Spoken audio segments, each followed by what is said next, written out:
Hey everybody, we got a brand new MMA Roasted podcast. I'm here with Renato Laranja as well as Guy Mezger. We are at American Icon Autographs, AIASE.com. It's going to be a great podcast. Hey, I want to thank our sponsor, Blue Apron, the #1 fresh ingredient and recipe delivery service in the country. Look, their mission is to make incredible home cooking accessible to everyone, and they achieve this by supporting a more sustainable food system, setting the highest standards for ingredients, and building a community of home chefs. Blue Apron has established partnerships at over 150 local farms, fisheries, and ranchers across the U.S. And as a result, their seafood is sourced sustainably under standards developed in partnership with the Monterey Bay Aquarium Seafood Watch. Beef, chicken, and pork come from responsibly raised animals. Produce is sourced from farms that practice regenerative farming. Because Blue Apron ships the exact amount of each ingredient required for a recipe, they are reducing food waste. Look, cooking together builds strong family bonds. Research shows that Blue Apron families cook nearly 3 times more often. Those who spend a lot at restaurants at high-end grocery chains can now spend under $10 per person for a delicious meal. Their upcoming meals are seared chicken and creamy pasta salad with summer squash and sweet peppers, creamy shrimp rolls with quick pickles and sweet potato wedges, fresh basil fettuccine pasta with sweet corn, and Cubanelle pepper, as well as chili butter steaks with Parmesan potatoes and spinach. I'm telling you guys, me and my girl, we have Blue Apron night, and it is the best night of the week. She's impressed by my cooking. I'm impressed with her cooking. It's a great date night. It's affordable for less than $10 per person per meal. Blue Apron delivers seasonable recipes along with pre-portioned ingredients to make delicious home-cooked meals. They got variety. You could choose from a variety of new recipes each week, or let Blue Apron's culinary team surprise you. I love surprises, and they're flexible. I'm telling you, customize your recipes each week based on your preferences. And it's easy. Each meal comes with a step-by-step, easy-to-follow recipe, and pre-portioned ingredients can be prepared in 40 minutes or less, and it's guaranteed. They guarantee freshness, and I'm telling you, every ingredient in your delivery arrives ready to cook, or they'll make it right. So check out this week's menu and get your first 3 meals free with free shipping by going to blueapron.com/MMA roast. You'll love how good it feels, how good it tastes, and be able to create incredible home-cooked meals with Blue Apron. Don't wait. That's blueapron.com/MMA roast. Blue Apron, a better way to cook.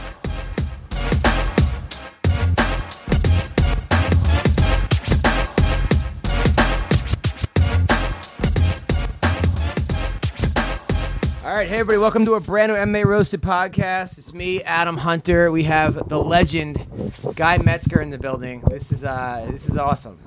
Legend, huh? Let me explain to you about legends. I'm actually not a legend. This is when you get legend status. Okay? It's going to be slightly embarrassing, but I'll go ahead and share it with you guys.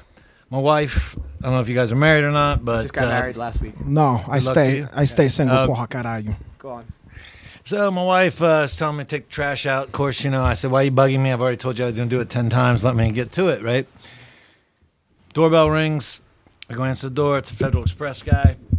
I have to sign for this package. He goes, how do you spell your last name? I go, Mezger. He goes, Mezger? I said, yeah. He goes, are you Guy Mezger? I go, yeah. He goes, oh, my God, you're a legend. Oh, this is great. Oh, I can't believe this. Oh, thanks. And my wife walks up, takes the trash out, man. The legend has to take out the trash. Oh. Wow. So you're not a legend until you don't have to take the trash out. That's how I look at it. No way. Legends don't take trash out. That's all I got to say. No, it just means you got a legendary wife as well. Yeah, my wife. She's a legendary ball buster. Yes. We also have Renato Laranja, 27-time world champion. Speaking of legend, porra. Yeah, how are you? By the way, how's everything going? How was your week? Hey, everything is going okay, my brother. I've been better though. That fucking drive over here, this guy is trying to do the GPS and talking to Siri, and they don't understand his Jewish accent over here.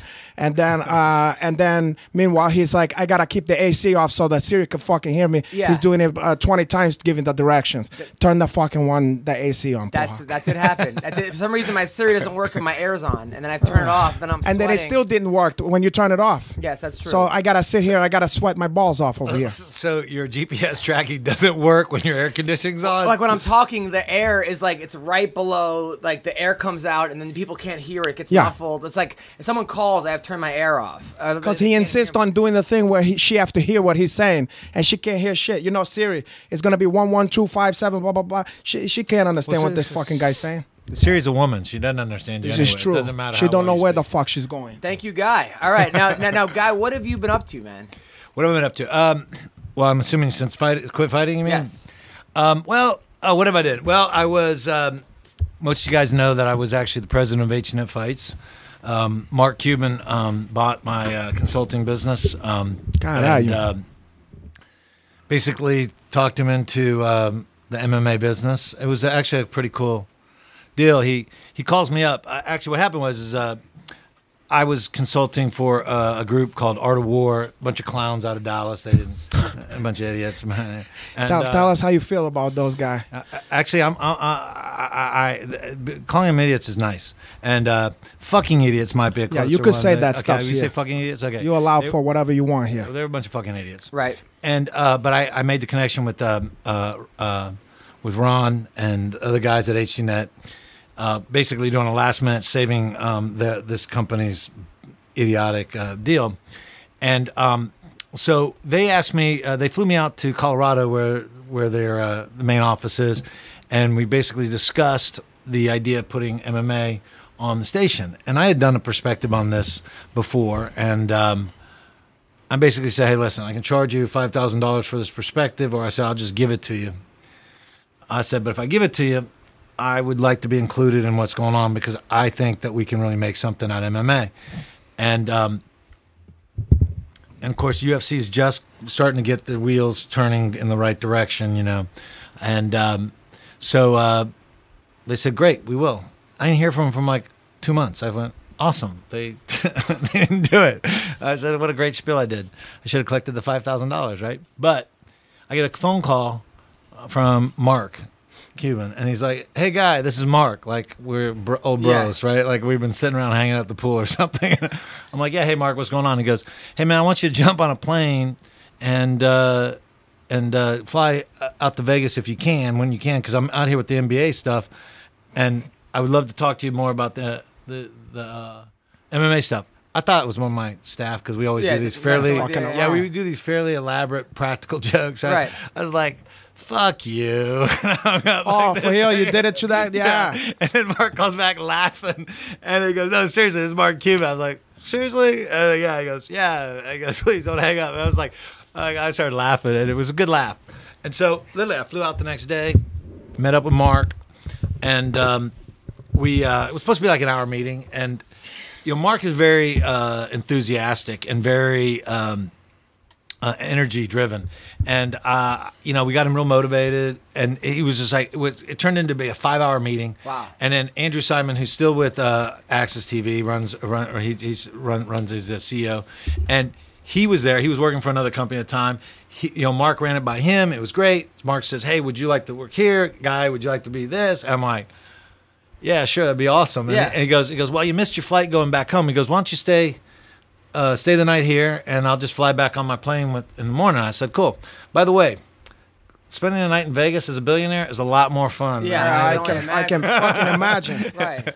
It's a little bit more fun. fun. Gambling, you go to strip clubs. What do you guys do? Well, come on. I really this can't. fucking guy over here. Statute of limitations. Statute of limitations not quite done on some of the stuff. So it was enough debauchery stuff. This fucking guy always tried to get people killed by their wife. I'm just wondering what happened. He said it's fun as a billionaire in Vegas. Yeah. Tell me about that. All right, so it was fun. So anyway, that started HDNet, and I did that for 5 years. I went to school back then, and I finished my my degree in medicine and medicine. Yeah. What kind of medicines they let you do?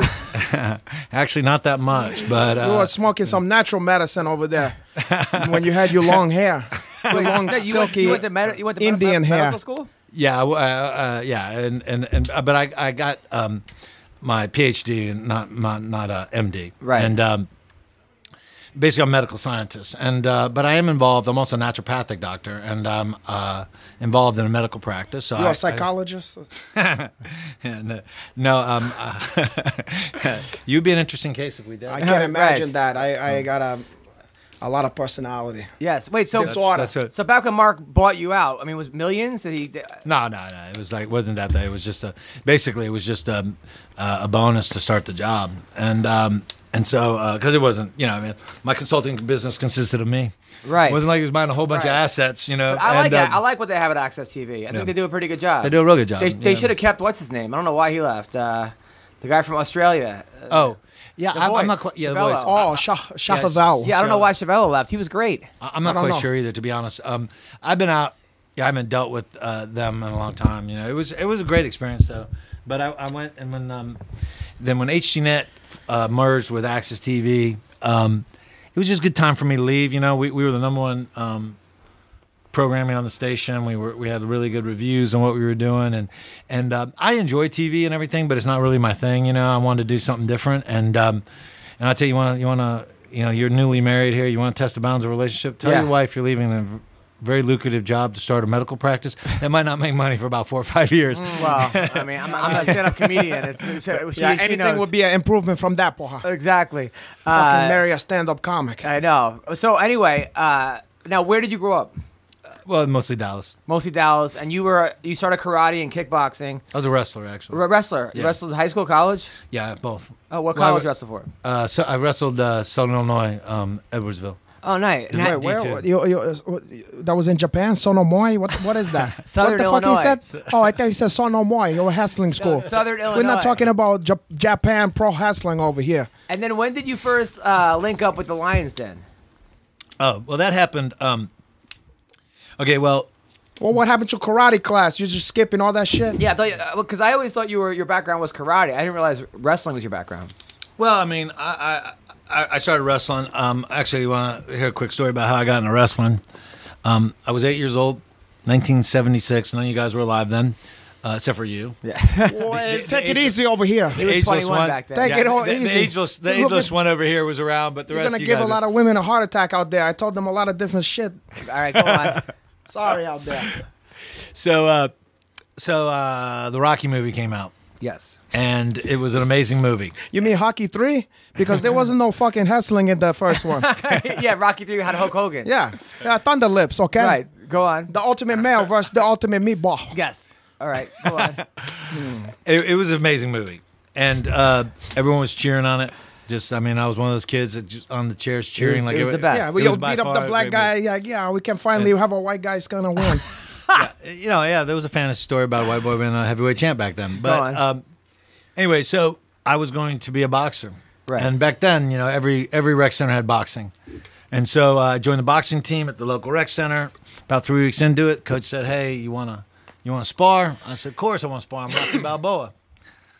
Boom! I got hit right in the nose, and my nose bled like crazy. Wouldn't stop for a full day. The very next day, I joined the wrestling team. Oh, man.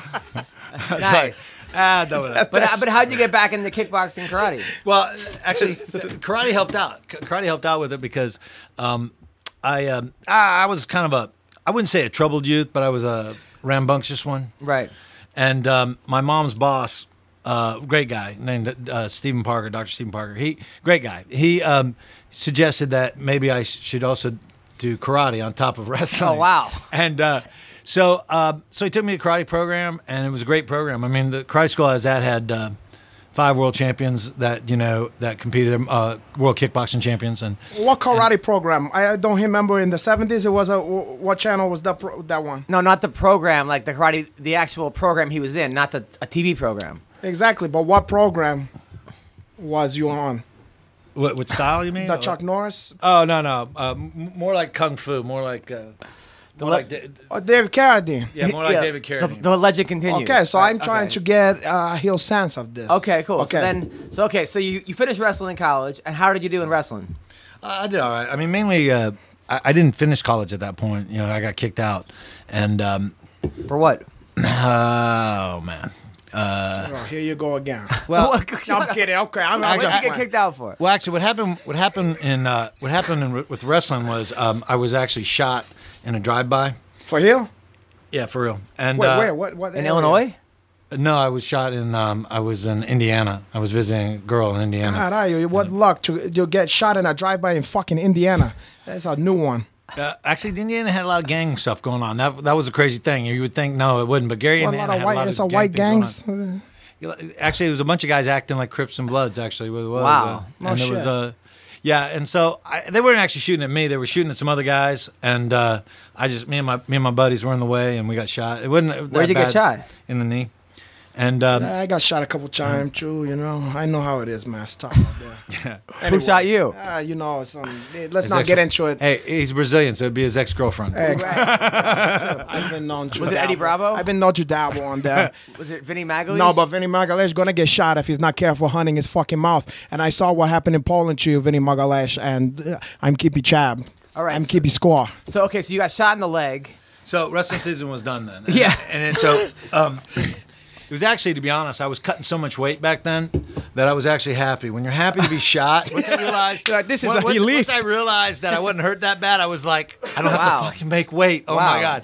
Wow, Because I signed my letter of intent in wrestling at 157 pounds. But you see, I was real young. I just turned 17 when I finished wrestling season, and then so by the time I started school back, I'd actually grown 2 inches, and I was walking around at a lean 100. I mean, the same height I am now, but I was 185 pounds. So if you give an idea, right now, I'm 200 pounds, and so you could tell that 15 pounds less, I was real thin. Right. And it was a tough break, cut from 185 to 57. Yeah. yeah. And so I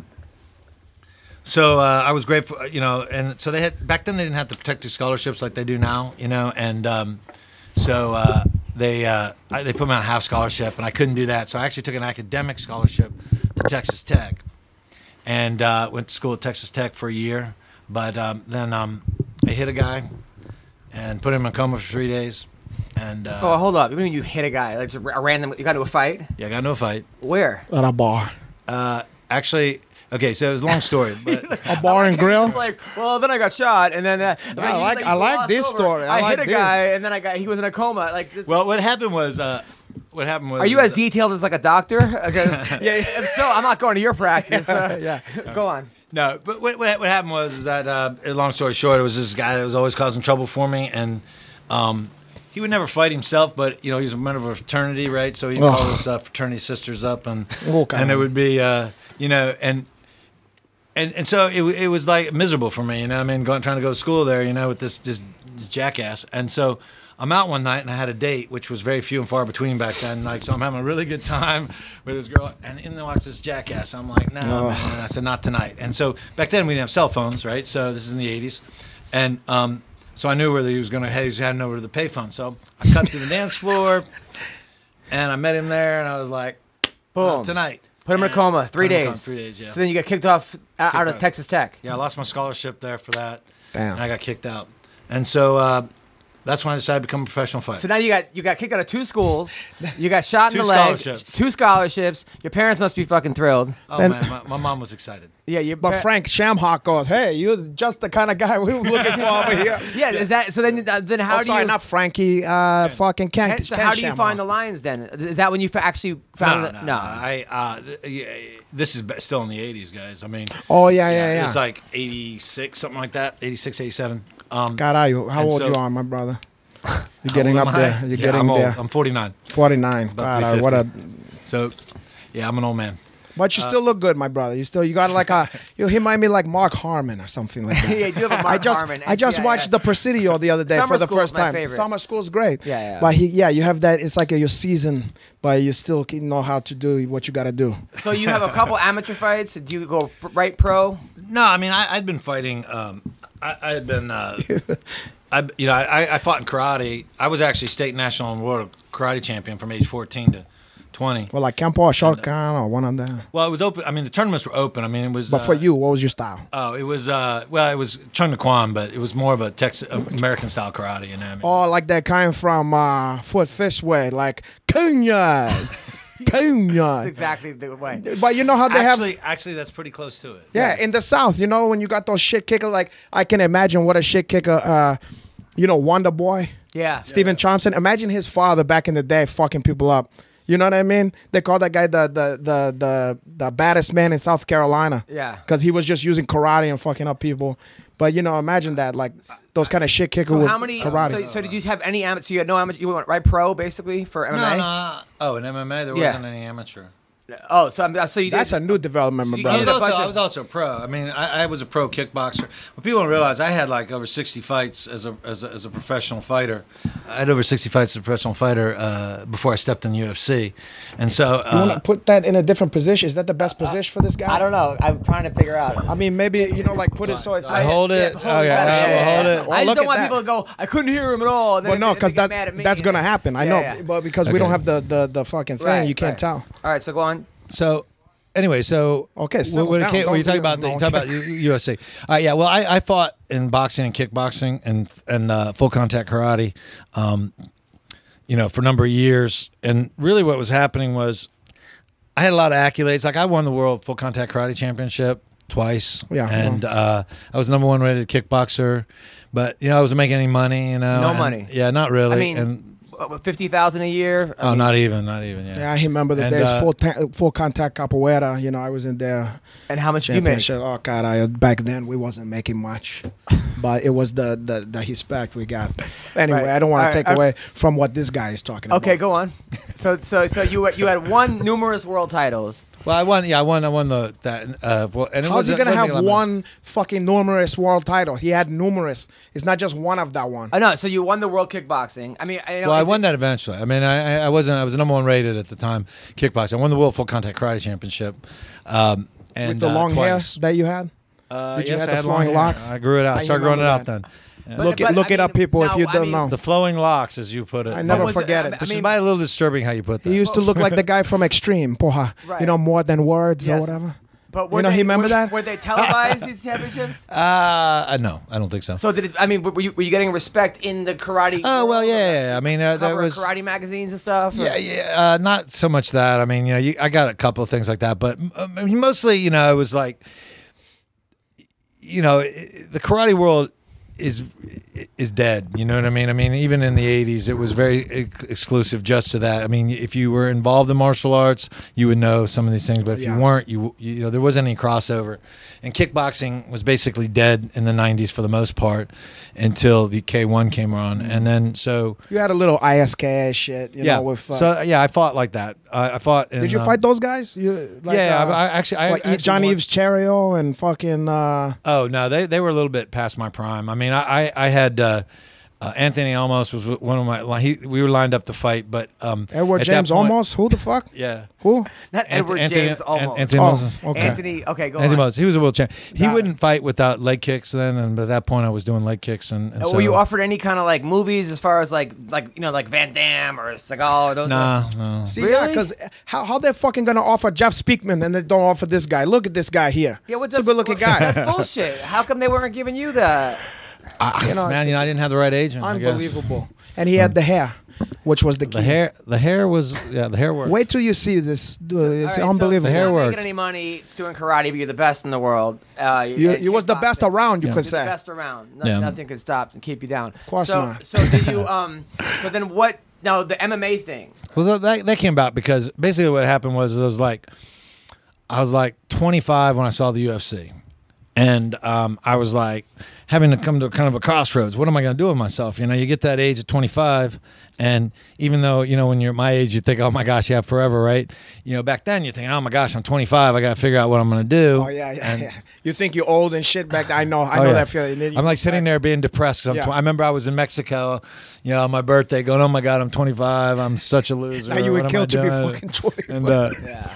so basically, when I saw the UFC, I was like, I could do that, because I was also, like I said, I was a high school All-American. I was an AAU All-American wrestler. I was the #1 rated kickboxer in the world. I was also a national level judo player. So I had I was watching these guys and I thought, oh man, they're all one-dimensional. None of these guys have, a huge amount of skill sets outside of their discipline. I said, I could beat these guys. And so I thought, okay, this is my game plan. I'll try to fight in the UFC.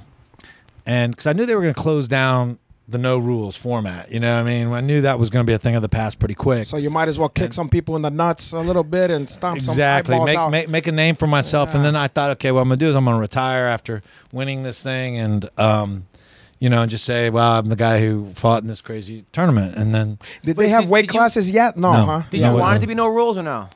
me, I mean, okay, I prefer rules because I prefer being a sportsman. I prefer having at least the pretense of civility to things. You know, I'm better with the no rules. I mean, if it comes down to it, you know, what I mean, I'm an old school martial arts guy. You know, what I mean, and so it's You're like gonna hick somebody. yeah, I hit him on I catch him with that claw. The man, tiger claw. Boom, it's done. You might do a hedge hand, knife hand. Yeah, tiger claw is illegal for UFC. Well, also this, the trachea. But your first fight, which is UFC 4. Yeah, that was UFC 4. Now Anthony Macias fought in that, and so so the site promoter Intimacy? at the time, Who's that? Anthony Macias. Oh, I thought you said intimacy. I was like, is that a black Anthony- fighter? yeah. You know how they like guys have one name? Or, you know, even comedians are like, the intimacy. Or, you know what I'm saying? You meet You these. didn't make a name for a fighter, Intimacy? Well, no. Yeah, dude, that would I make didn't thought it grappling was. really uncomfortable. That makes the grappling uncomfortable. I didn't thought it was a fight. That's why I said, Before he wow, knocks that's you out, he interesting. tells you like little secrets in your ear. or Yeah, something? in fact, Yeah, he wrestles with his eyes closed as he clutches. Yeah, God, when he are you clenches that- at you and he closes his eyes, that's intimacy. that's not a bad name. Imagine now, you're thinking about a black guy. Yeah, with like that name. Rampage versus yeah. Intimacy. Yeah, just intimacy. Yeah. God, Mayhem versus are Intimacy. you? All right, go on. So UFC 4. So yeah, C4, yeah. So Anthony, the site promoter at the time, a guy named Buddy Albin, he promoted fights of mine and Anthony's mostly through the southeast area, and he was running it for the UFC. And What are you so checking over there? I'm taking sure you're on the camera. Oh, you want me to be on there? Yeah, yeah. Well, Yes. how much you want? Why don't you scoot him? Because I don't want to be like on. You know, I know he's a good-looking guy over here, but porra I caralho. don't know. You're the one. You're the one with the intimacy. All right, go on. I got I don't have intimacy issue, but you have a never little know bit. about this You have guy. a little bit. You don't call girls back and stuff. Well, it depends on the girl, and When was it's the last also time you called a girl back? I call him all the. Well, maybe I text that one. Okay. All right, go on. Usually calls him back at 2:00 in the morning after a couple of he's drinks. the worst. Well, when I've He tells girls off the bat, listen, we're not going to have a relationship. listen, why I'm gonna lie to that one? Yeah. Like these other fucking hickot down out there who is promised the world, and then they take the feet out under the Yeah. legs out from the table. Right. Go on. So So you start off that way. So does everything, right so everything up there is just going up. Then he Yeah, wonders we why start these here. Girls don't want to hook up with him because Well, they're I like, don't wanna because hook they're up like- with you, You mean? wonder whether they're because they're like you tell them, listen, I'm not going to call you back, and When did I wonder- and we're just going to have sex, and then you wonder why they're like. Some But of what them am I don't wondering? respond. The ones that he spawned he By spawned the way, were there high any way. karate groupies back in the day or no?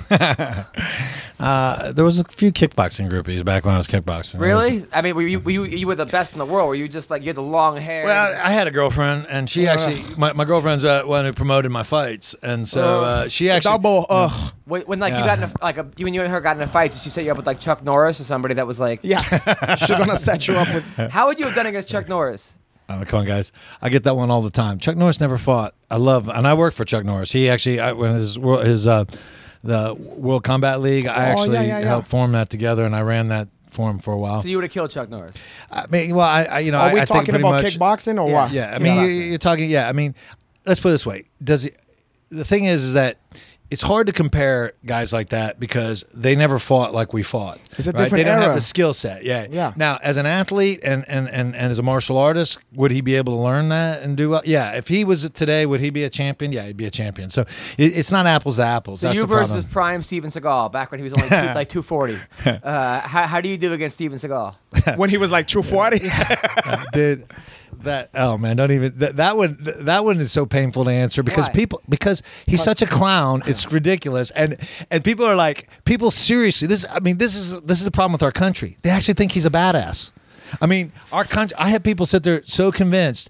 Oh, dude, I'm like, But no, he marked to wouldn't. Death against those Haitians. I mean, they. He took care of that Jamaican guys Yeah. pretty good. I don't want to hate on your parade, but he have the ponytail too. Sometimes you have a jealousy. Are you jealous of Steven Seagal? Yeah, Look, yeah, he has probably, the hair. Probably that's what I have. What was the one where he like was getting even? He was always. Oh, what was the movie where Steven Seagal was no, but getting no, even? no, the one where he was. Yeah, which one would that be? Yeah, no, but Every single one. What was the one that was like? I actually liked the movie, but he was like, it was his like cousin or something. I know what you're talking actually, the about. very first Steven Seagal movie was really good. Everyone after that sucked, but the first one was really I beg good. to differ. I think the one he's talking about is Out for Justice, Yeah, where he did the best Italian American accent, and this fucking guy's over here acting like a fucking Brajol. He come and smack somebody up. Yeah, that was what I was. And then one of the fucking dumbest shit. I love how they have in there. They tried to put in. You saw that movie where he's like an Italian American. Oh, he always plays an Italian American. He's a Jewish like, guy who plays Italian but American. You know what I mean? This one, he's a really fucking Bensonhurst or whatever. Yeah. He's like, I got an accent like this over here, and he comes in, he's overdoing It was the worst villain. Too. It was the it was what's the fuck? Not Treat Williams. It was some I can't hear it was William horrible. Forsythe or whatever. Anyway, and he goes into the fucking pool hall and he's talking shit to these guys, and then it's all these Italian mafia guys, right? And then they got a guy dressed up in a fucking they got Dan and Assange. And Assange, okay? But he looks a real Italian. that's what I'm saying. That's an Italian guy. So they got all these Italian, and then they got Dan and Sancho in like a wig and a fucking like Sergio Tacchini jumpsuit, and like gold chain, and then all just so that he can have a stick fight, you know, with fucking Segal. Okay. But then they go, it's so contrived. They go like this, like he's fucking up everybody, and they go, "Hey, Sticks, get him!" and fucking Sticks comes over and fucking, and it's it's embarrassing, but it's also the best stuff on earth. It's so bad it's good. It's beyond good. I'm making fun of this shit at home. I own these movies in my collection. Okay, I got the same one. I got all the outrageous ones. I got the Mark for Death, where you got the fucking Jamaican crew. I got the other one with fucking guy. Now, I saw like outside of the first one was I thought that was a good one, and the other ones were so painful. I literally had a hard time sitting through them. Yeah, He did one good big budget. He did one big budget one that was good though. Like the biggest one he ever did was that one where he's on the fucking ship or whatever. Oh, What the? It's Under Siege. Remember that was like a heel movie. Yeah. Like with Tommy Lee Jones, the bad guy and shit. Yeah. Well, he did a good one where he was anti-terrorist guy who gets killed by Excuse me.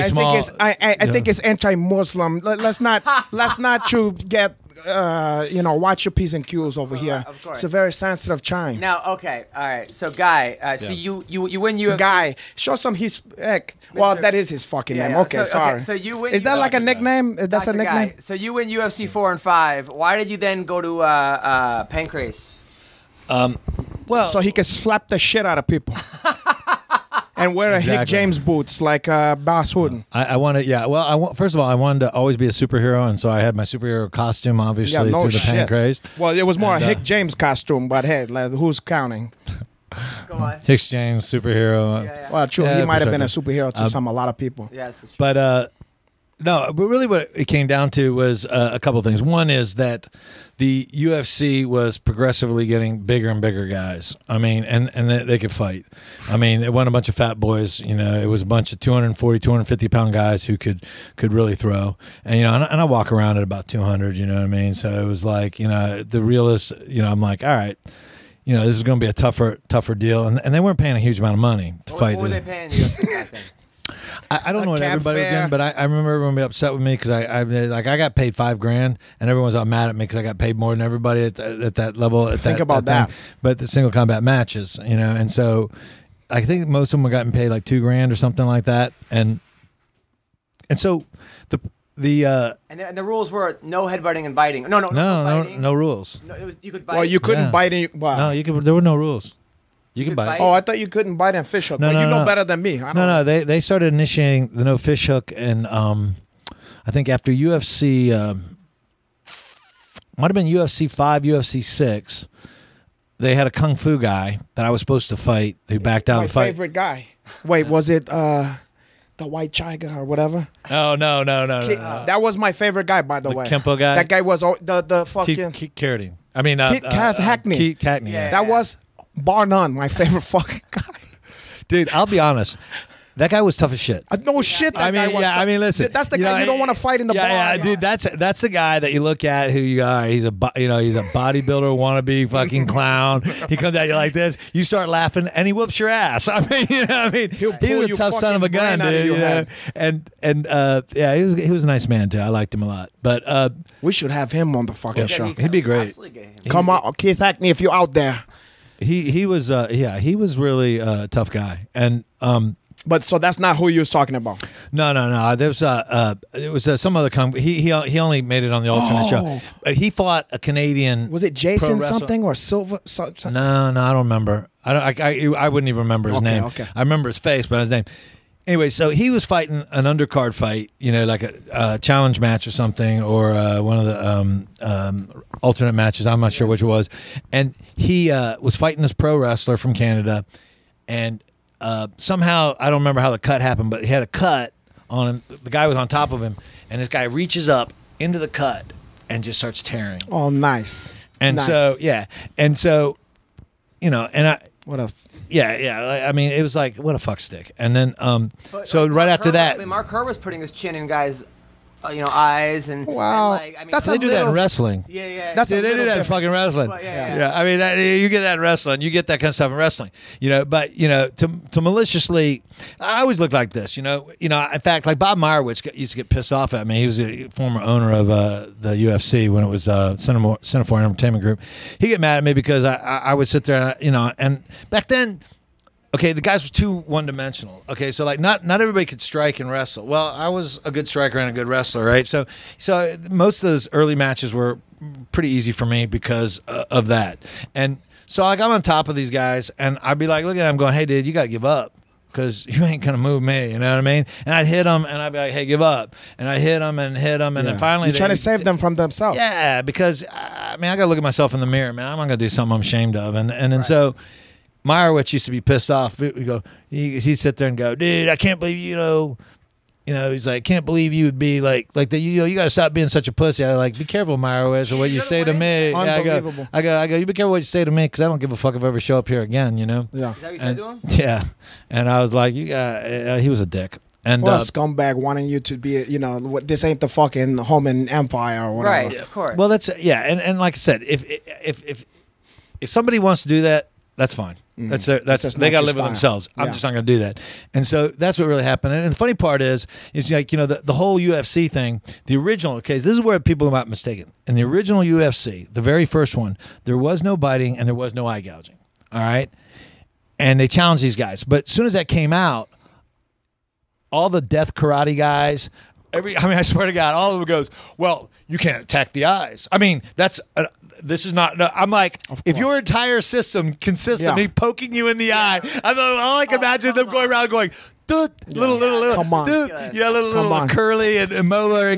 Right. So that was their argument. I swear to God, it was on the karate magazines. Well, it's not really because I can't poke in the eyes. I'm like, seriously. You know what they forget too? If that shit's allowed, then you can do that too.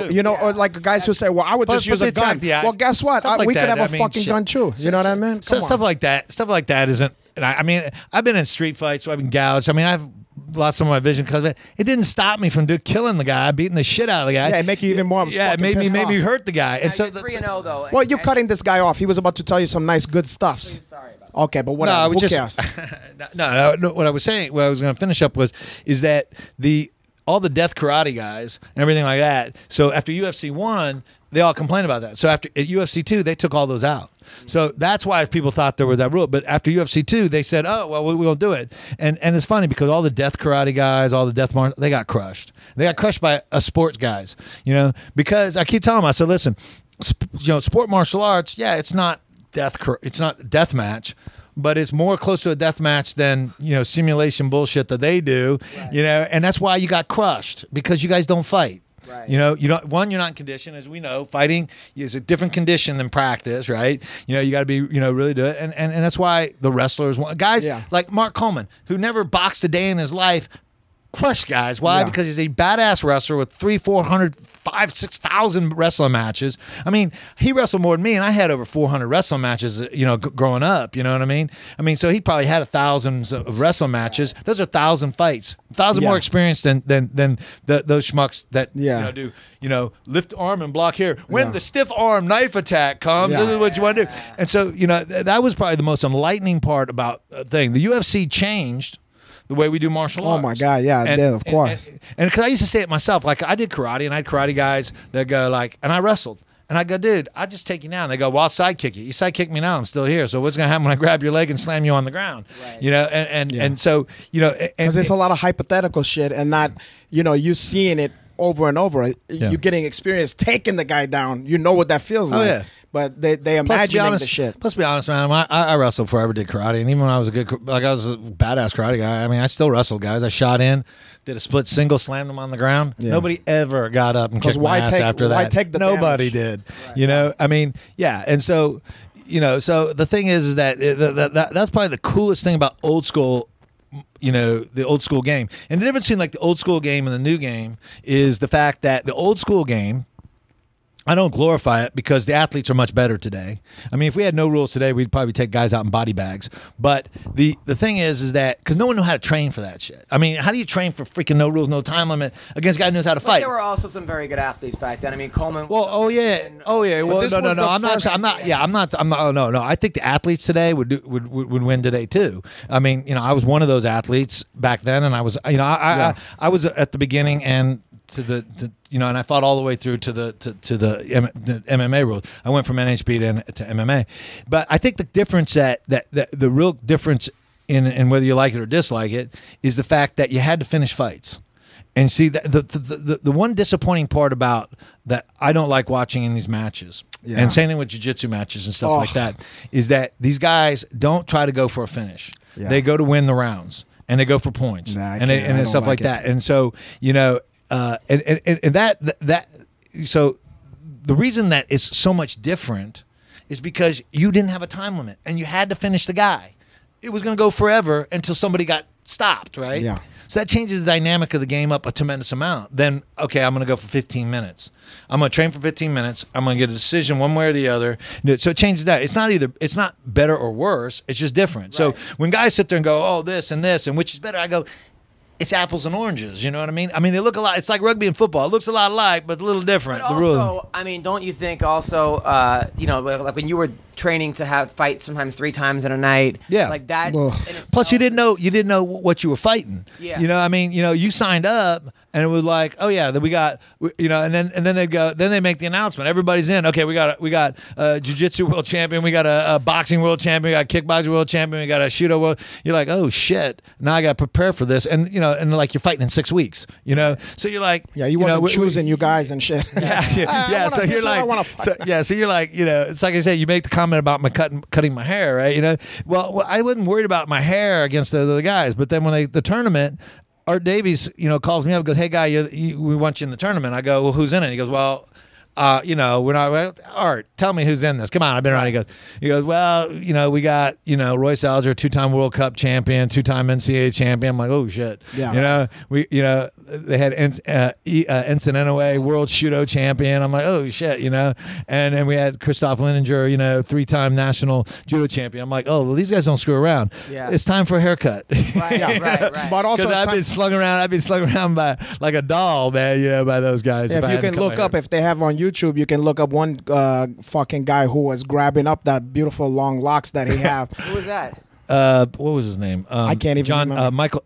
John Dowdy. John Dowdy. Yeah, but I John remember Dowdy. that was a pain in the. I remember watching that fight, and I was like, God damn it, let the guy's fucking hair go here. Now your fight with Boz. Yeah. Was that one of the toughest guys to figure out? Was Boz Rutan just because it was? No, I know how to be Boss. I mean, it was just the matter of the rules. I mean, Boss is just a great athlete. He caught me in a kind of a funky heel hook kind of thing that. But did the boots, the Hick James boots, man? Well, the problem is when you shoe is that when they get your leg, you know, you're also, you was wearing knee-high platform boots.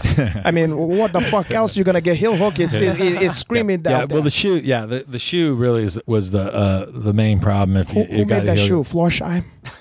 No, they were just wrestling shoes. Oh, okay. They were wrestling shoes, but that made it. Yeah, but Boss, Boss's deal was, which he's actually Boss is a much better martial artist than he was back then because he didn't know how to wrestle back then. So I mean, he spent most of the time on his back for that match. I thought the Randleman fight. I thought Kevin won that fight. That was Boz versus Randleman. Yeah, I'm gonna tell Boss that you said that. I don't care. You can tell Boz. I can't wait to tell Boss. I have nothing but respect for Boz Rutan. Well, it sounds like it. It sounds like it. Who do you think won that fight?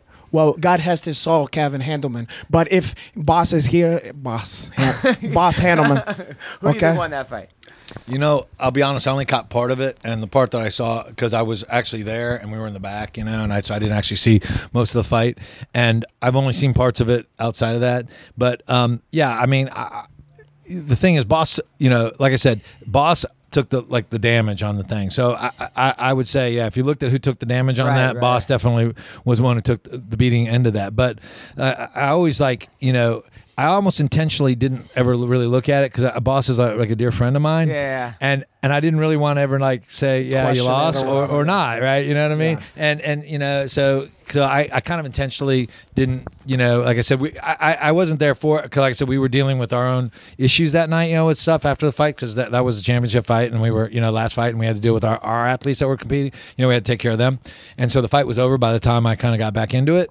And so I didn't do it. And again, like I said, everyone was like, Boss didn't win it. And I was like, well, like this. And so I kind of I didn't want to avoid, I get it. That makes Boss is my brother, so it's that makes sense. Now, the Lions Den, what was training at the Lions Den like?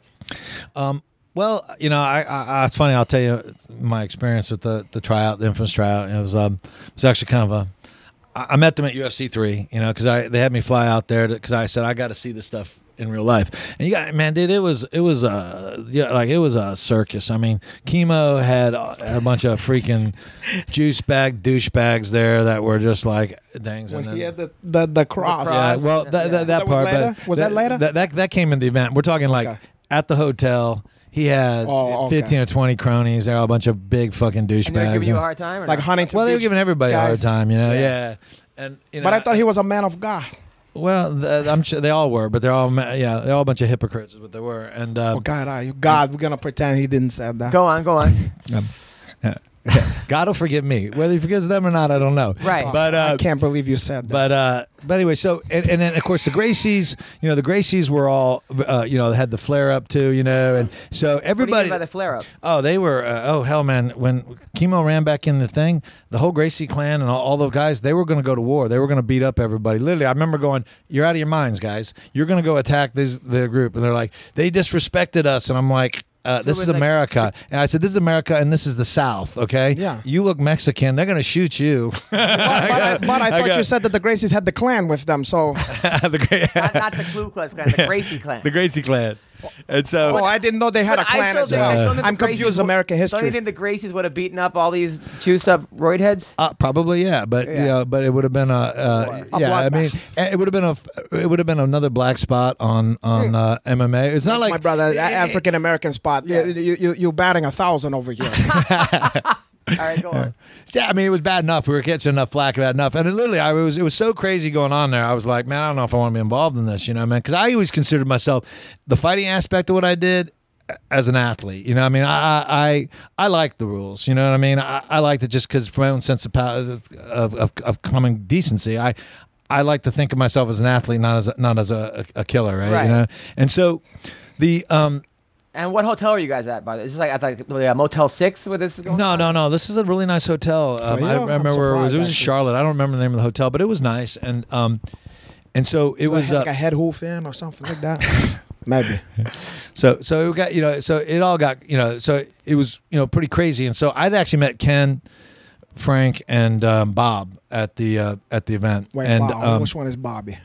Bob was their father. Oh, the guy. Yeah. I Bob saw. Shimmer. Yeah, he remembered. And so. And I said, hey, listen, let me be really honest with you. I go, I've been asked to fight in this thing. I've agreed to fight in it. I go, I'd like to come out and train you guys and have an assessment of what I'll do. I go, I've had a ton of fights, but I've never had one with no rules. I've never had one with no time limits. I go, everyone says it's a street fight. I go, it's not a street fight. Street fight is some dumbass who doesn't realize he started a fight with me. I punch him in the face and I go home before the cops are ready. That's a street fight. Yeah. Everyone goes, it's a street fight. No, it's not, because I've never fought anybody in the street, and I've had more than my share of street fights who knew how to fight. Right. Okay. So, and if they did, they never got a chance, because once I realized it was going to be a fight, I punched him in the face and I knocked him out. Right. So it wasn't a street fight, right? Yeah. I mean, this is a 30-30 cage against somebody who knows how to fight or is supposed to know to fight. And so, I'll be honest, I didn't sleep good. So I had not slept good since I agreed to do this, and I need to make sure that I'm not going to get killed. And you were doing it strictly for money? No, I was doing this because I wanted to win it. Because I was going to leave fighting anyways. I was like, you wanted to after test this, yourself? Yes, I basically wanted to make a mark. I was like, it was a bit at the time for martial arts. This was the biggest thing going on. I mean, kickboxing was basically dead. K1 was picking up, but nobody knew what K1 was in America. No, I did, because I was, I was a kickboxing fan, and there was nothing going on in martial arts. Boxing was it. there was a lot of huff. I knew, hey, I could win this thing, and I could win this. No rules, a real kumite type thing. Oh, yeah. And I could retire and get on with my life, and have a real life. And then, so it just, turned out that I got another fight offer and another fight offer. Of and course. 10 years later, I decided, hey, I better grow up and get a job. And I'm 36 years old. But anyways, so that's how I met them. And so they said, yeah, come on out. So I went out. I literally I had to defend my championship at the kickboxing. And then that night I left. The next night I left and went out to Lodi and met with Bob and them. And it was funny because I didn't get any sleep. I had like 3 hours sleep, and I was being driven around by Bob. And finally we meet up with Ken, and we was training this warehouse. And what's Ken like? Ken was real cool. I mean, he's quiet. Ken's quiet. I mean, Frankie was the one that was a pisser, huh? Yeah, but Frank wasn't there. He was actually in Japan at the time. Okay. And so doing pancreas already. Yeah, he was already doing pancreas, and he was training at the dojo there.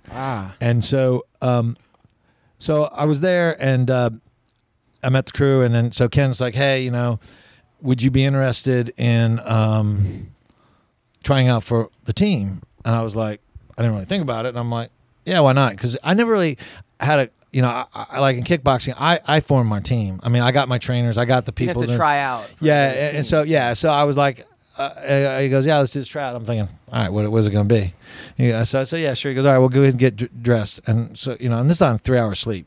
So I go get dressed. It's freezing, guys. It's freezing cold, right? And so I'm in sweats and tights and my wrestling shoes. And he goes, all right, start off with 500 squats. I go, what? 500 squats? Yeah. Oh, free squats. 500 Hindu squats. I'm like, oh, here we go. all right, I never did that. I go, how bad can that be, right? So I like Jane Ron's girlfriend on Instagram. All right, go on. Don't get me started on that one. Those All right, cheeks. go on. So we did 500. I did 500 squat. Man, my legs were fucking dead. Yeah. And then They're like, so I did no. 500 of those, and then I'm like, okay, what's next? And he goes, 500 sit-ups. I went, what? Oh, okay. Yeah, when we start fighting. I'm like, all right, no big deal. So I go, I'm not going to back down, right? You know what I mean? Not this. No, not that I agree with this. So I do 500. The funny part was I sat there. The guy was holding my legs. He was, making sure I didn't cheat. They had a guy holding your legs. What kind of shit is this? He's holding my legs for my sit-ups. And so I sit there and I go, and they say, go. I go flying out there. I'm doing all these sit-ups, man. I'm like, and I do them until I'm like, I can't, my stomach's about to explode. I'm like, oh God, how many I got? He goes, 35. I go, what? Whoa. I got 35. I'm thinking, oh shit, man, I'm like this. So I got done 500 of those. I go, what's next? 500 leg lifts. I'm like, shit. And they just sitting there watching. What is this, a fucking CrossFit people sitting team? there watching. There's 8 of us. This is CrossFit or the Lions Den? Yeah. All right, go It's a on. tryout. Wow. And then I had to do 200 push-ups. Ugh.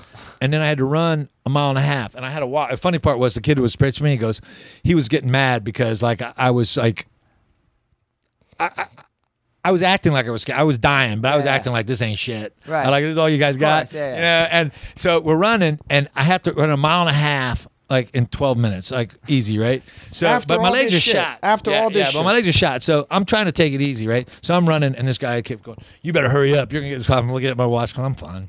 I kept going like he kept getting pissed off, and so we ended up doing that, and then I have to fight after that. Okay, so That's I fight what Vernon. I thought was about to happen. And that's so- crazy business. That's crazy shit. So I'm fighting Vernon White, and the Tiger White. the Tiger White, and the White Tiger. But he's not Well, white. he was. Yeah. He wasn't white. He was the off-white Tiger. All right. He's the chocolate tiger. Yeah. And our chocolate tiger, so it's funny because like Ken goes, okay, we're gonna fight for 15 minutes.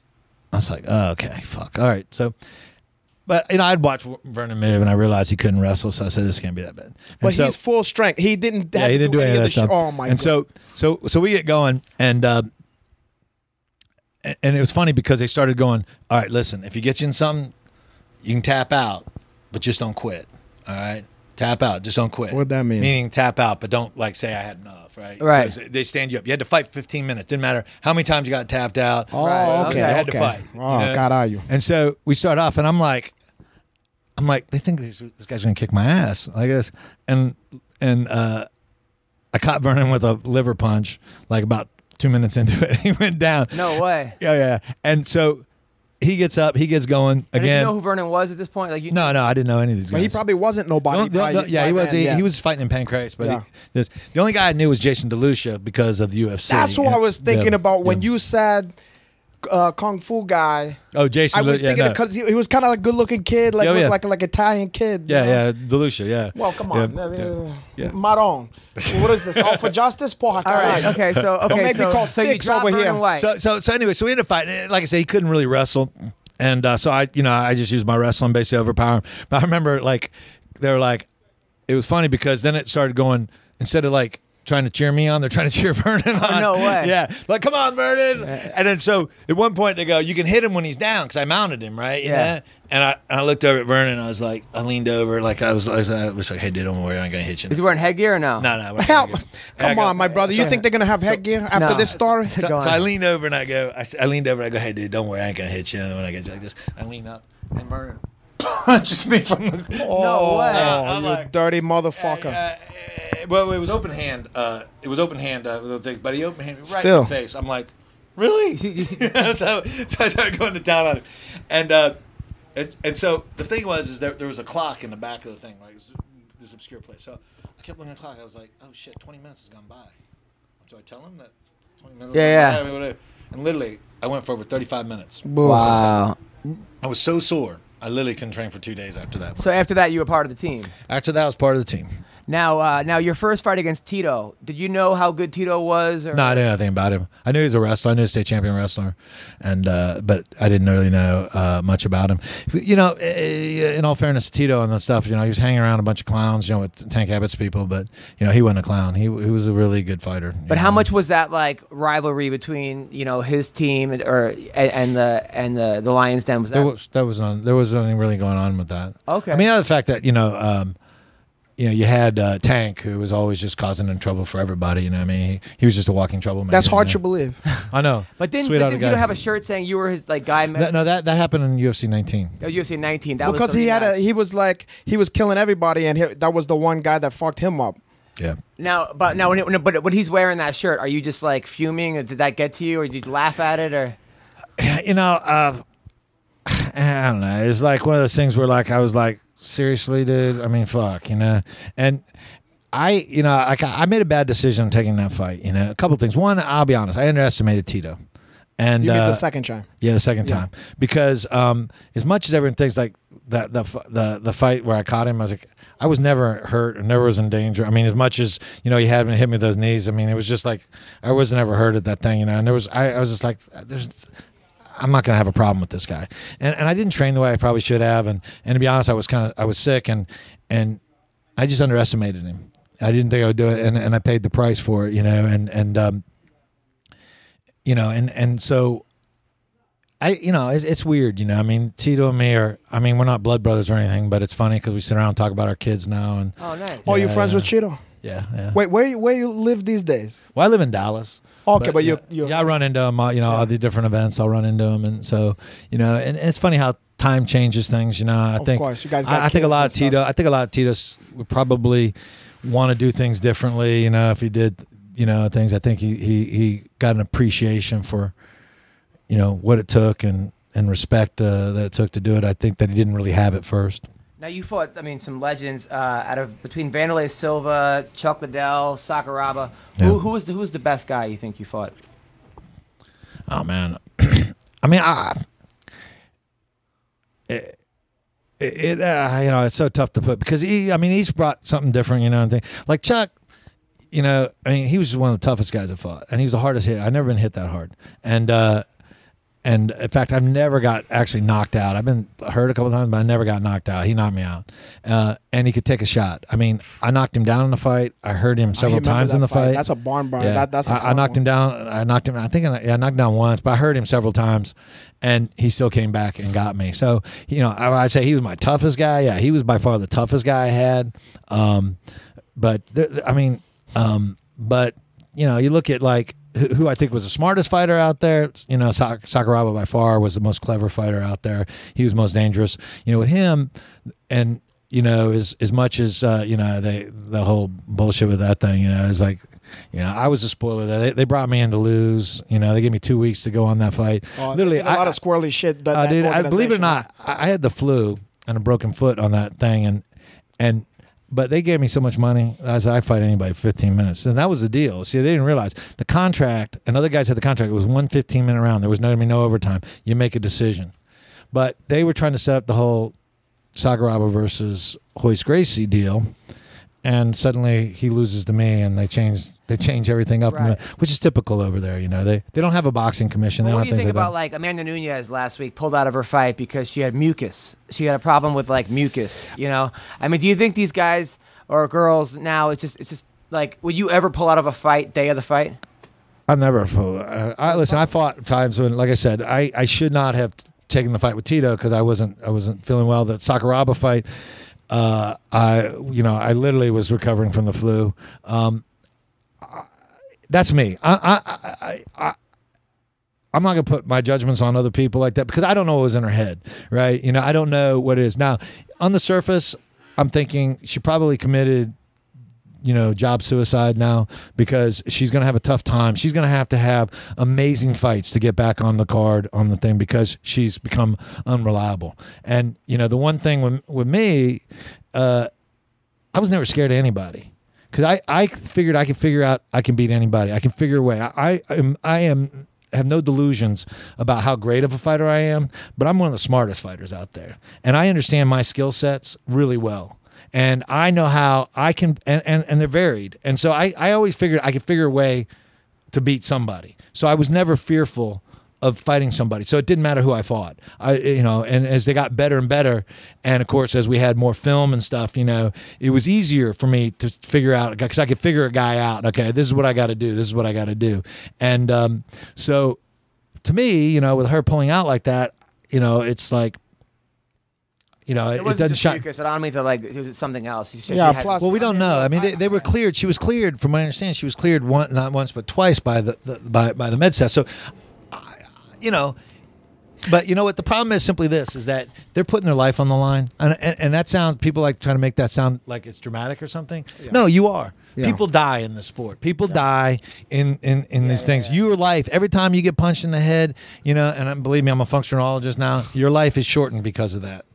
And so if you're not feeling up for it, and your financial life, sometimes, you never know. Yeah, no, I mean, that's the thing with Amanda. That's why I wasn't going to, everyone was so mad at her. And I'm like, you know what? We don't know what's wrong with her. Yeah, there's disappointment. I talked to so many fighters, and I'm like, hey, this one loss you had, I went in there with a broken rib. Yeah. Oh, I went in there with a hurt shoulder. Meniscus, all that kind of shit. ACL. Yeah. I'm like, well, why didn't you? Well, I need the money. Yeah. Maybe if she doesn't need the money, then you know what? Good. Who knows? Well, also, like I said, I don't know what was in her head, so it's hard for me to make the judgment. And to be honest, like I said, most people that are most critical. Now, there are going to be fighters that most people that are critical never had the guts to step up anyway. So, right. When you sit there and, you get this beer belly fuck, you suck. I'm like going, have you looked yourself in the mirror lately, sir? I mean, come on. Come on. First, last weekend I was at the fights, and Angela Hill was walking out,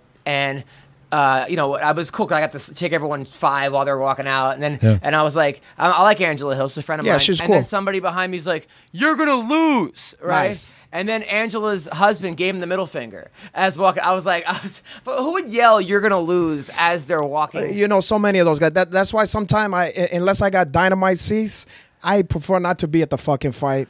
Or if some of my I don't friends like being at the fights anymore because either, these fucking guys is drinking Bud Light and talking shit and kick him in the balls. Do this stuff. You a pussy. The amount of douchebags. Yeah. And even that, it's funny because even some nice people suddenly get in there. They get a couple of beers. They get in there and they become douchebags. Yeah. And you're like, it's like. It's the Roman mob, dude. Yeah. I mean, I'm a historian by things, and I read this stuff. And if you read, I read a lot of stuff about the gladiatorial games and everything.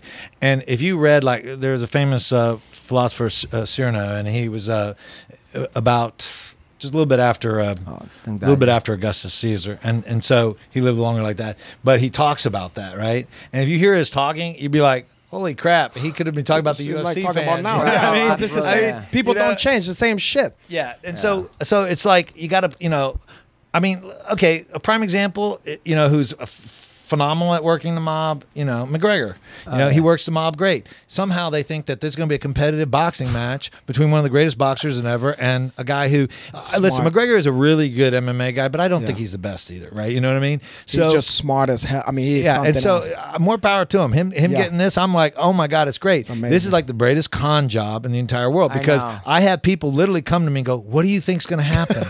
I'm going, really? I don't think McGregor's even going to land a punch if it's real. If it's remotely real, he's not going to land a punch because guess what? Some of the greatest boxers in the world couldn't hit him. Yeah. How is a guy who is not even a very good boxer? He's a good fighter. There's a difference between being a good fighter and a good boxer. And I said, he's not a very good boxer. I said he's going to make money. I said, I hope he doesn't have too much brain damage after it's done. And Golden Boy somehow found a way. He remember like De La Hoya. De La Hoya. I remember like he was the one who got in that ass more than anybody I can remember. He had a nice De La game Hoya. I mean, I think a young De La Hoya would have whooped him. I mean, you know, that's true too. That's true too. Yeah, I mean.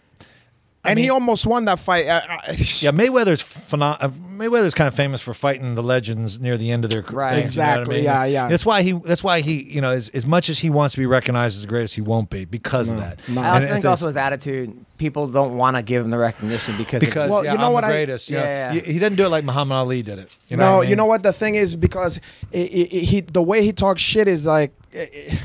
And then when you see him in there, I mean, look, he's fantastic. He's amazing. He's amazing boxer. But sometimes he don't take a lot of chances. And I think the people who look at the greatest, like Muhammad Ali, you know, Muhammad Ali fought everybody. Yeah, Sugar Ray Robinson. and took a chance in the matches. Fuck it. Even Anderson Silva, who lost 6 or 7 fights even before his huge winning streak, people are saying he's the greatest because of the way he fought. Yeah, you know. Yeah. But you wouldn't say that if you saw him first fight. You know what I mean? Yeah. He was not.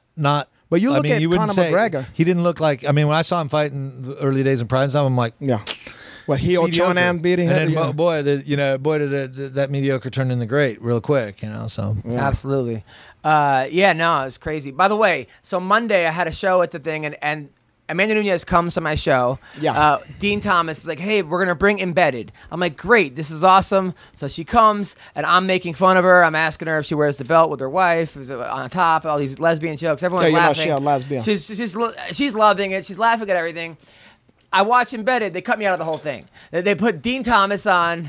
They put Amanda. They put the Comedy Club. I don't get a second. Fucking respect, right? I tell you, you don't get no. Hey, let me tell you. You need a 6-year, 27-time world champion. On him, you know. Say, hey, listen, put me on. I can send him a. But it was cool. Ngannou came to my show. Francis Ngannou, this huge heavyweight. He's ranked. You ever seen this guy? Holy shit! So he comes to my show, and I'm like, I'm making jokes about him. You know, I'm like, and then he's a really good sport. So he actually comes up to me after my show. He's like, how much for your T-shirts? I'm like, $20. And then he actually just he gives me 20 and he goes, give it to someone else, right? And then laughs to himself. So I'm like with Jay Haran at the fights. I'm with Haran. I see him walking by. I go, hey, what's up? He goes, you come here. I go, me? He goes, yeah, you come here. He goes, you sit next to me. Unfortunately, I had to go because I had to do my comedy show. So I gave the ticket to Jay, and Jay sat with him. But it was one of those things where every time I take off a night to watch a fight, it's like Woodley Wonderboy 2. It's like the crowds are booing, they're throwing things. So but every time I leave early, of course I'm leaving, and it's Michael Johnson versus Gaethje. You missed the fucking Gaethje. Yeah, fight of the year, and every single fucking Did you see that fucking fight? No, Did you see that fight? Yeah, I saw the highlights of it. Yeah, that was a good one. That was amazing. That was a good fight for Gaethje, but Michael Johnson is probably, his fight IQ, he could have won that if he just would have stayed away and just picked him apart. After he first had him on Queer Street. The whole fight. No, I'm saying the first time he had him, then he goes in and grapple with the. I can't. You look. No, right. Like again, I'm at home. Yeah. I'm at home, my feet up. But I had a feeling that might happen because Michael Johnson is the kind of guy to get into a war with Gaethje. Yeah. He just has that like, all right, you want to get into a war? Let's get into a war. Yeah. See, that's the problem with things is that with these guys, and what I try to emphasize with the athletes I work with, I said, man, there are two kinds of athletes: tough ones and smart ones. Be a smart one. Yeah. The smart ones rely on being smart to win the fights, and tough ones rely on being tough, and tough wears out.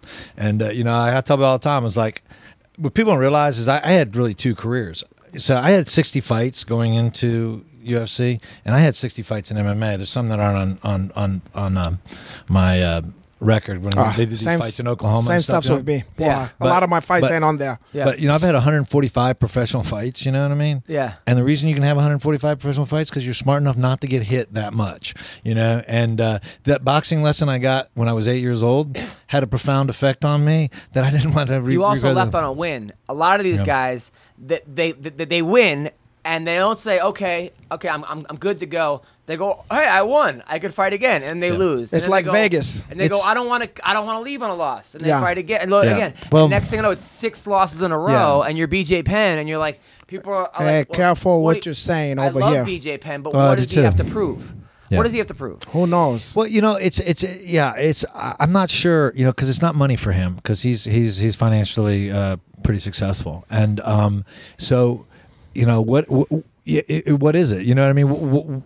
What makes you do it? It's like I'll be honest. When the fight business, when I was going to, it's like I was done. You know what I mean? I mean, I was like, it's like if I don't have to punch somebody in the face for money, I'll be okay. You know what I mean? Now I still like competing. I still like doing stuff, but at the time it was just like but. For me, it was 17 years and a lot of fights. I mean, a lot of fights. Yeah. 145 is a lot of fights, right? Yeah. And so I was just done. And high school wrestling matches and college wrestling matches. Judo and sambo and I mean, and shit, street fightings and Yeah. But don't you see these guys? Those are still fun. Some of these guys, Of course, my Gary. Yeah. By the way, we got to talk about the fact that a couple years ago there was a woman being assaulted. I got my thumb cut off. You got your thumb. Now you went up to the guy. What, they put it back? The guy had a knife. Reattached. Let me see that. And you beat the living shit out of this guy? Yeah. What happened? All right. Well, another great display of manhood, not mine. What happened was okay. So after church, it was around Christmas time, the 18th of December. I'd purchased a bike for my daughter at the sporting goods store. It's in Dallas, right? So I drive to the sporting goods store. I'm still in a jacket and shirt, and from church. I run in and to the to the store, and as I do, I noticed there was some kind of commotion going on, but I really wasn't paying attention, and so I ran in the store, and they bring the bike out, I go to pay for it, I'm like, oh shit, I have my wallet. And I have this notoriously bad habit of holding my wallet in my lap, and then I'll get out of the car and I'll drop it on the freaking thing. So I'm like, oh shit, man, I dropped my wallet in the parking lot. So I ran out there, and I just left my wallet in my truck, and so I grab it and I look over, and all of a sudden I hear this guy yell, fuck, fuck, fuck, and I look up and I see this girl go flying back against this car. And I'm like, what? And this guy's like coming at her, and there's all these people watching. I'm like, oh shit, what's going on, right? So I run over there, and this guy is threatening this girl, and this is the thing that kills me up, man. There are 3 guys. Now this guy's about $160, maybe, right? Wet. All right. At the time, I was much bigger. I'm 200 pounds now, but I was probably about 215 at the time, and I'm a much bigger guy. And there was a guy filming it, 260 pounds. Looked he like a football player big, right? He wasn't fat. How long ago big. this is? Huh? How long 3 years ago. 3 years ago? Oh, God, are you? Yeah. And so I'm just trying to engage the guy, trying to get him to settle down. I'll show you the picture of this.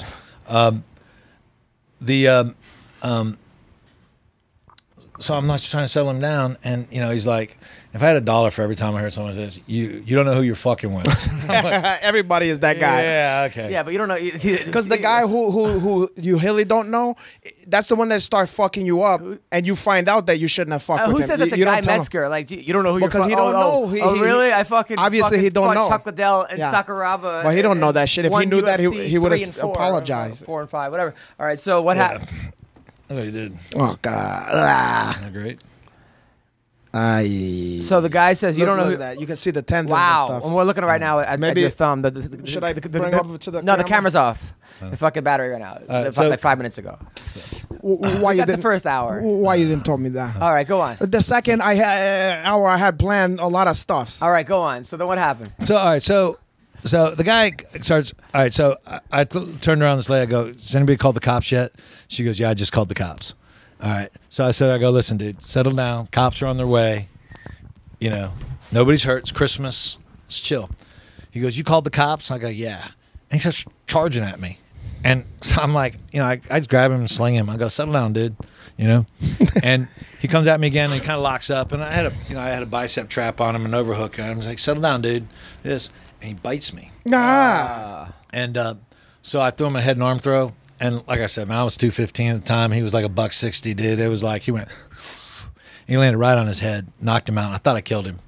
And I would have just normally, this is where video cameras suck. We had this big dickhead who wouldn't interfere, but he's filming the whole thing. Right. What a piece of shit. And I'm like, shit. Now the kid's going to be a choir boy, right? You know? Yeah. So, you know, I've been EMT trained. And so, you know, so I start.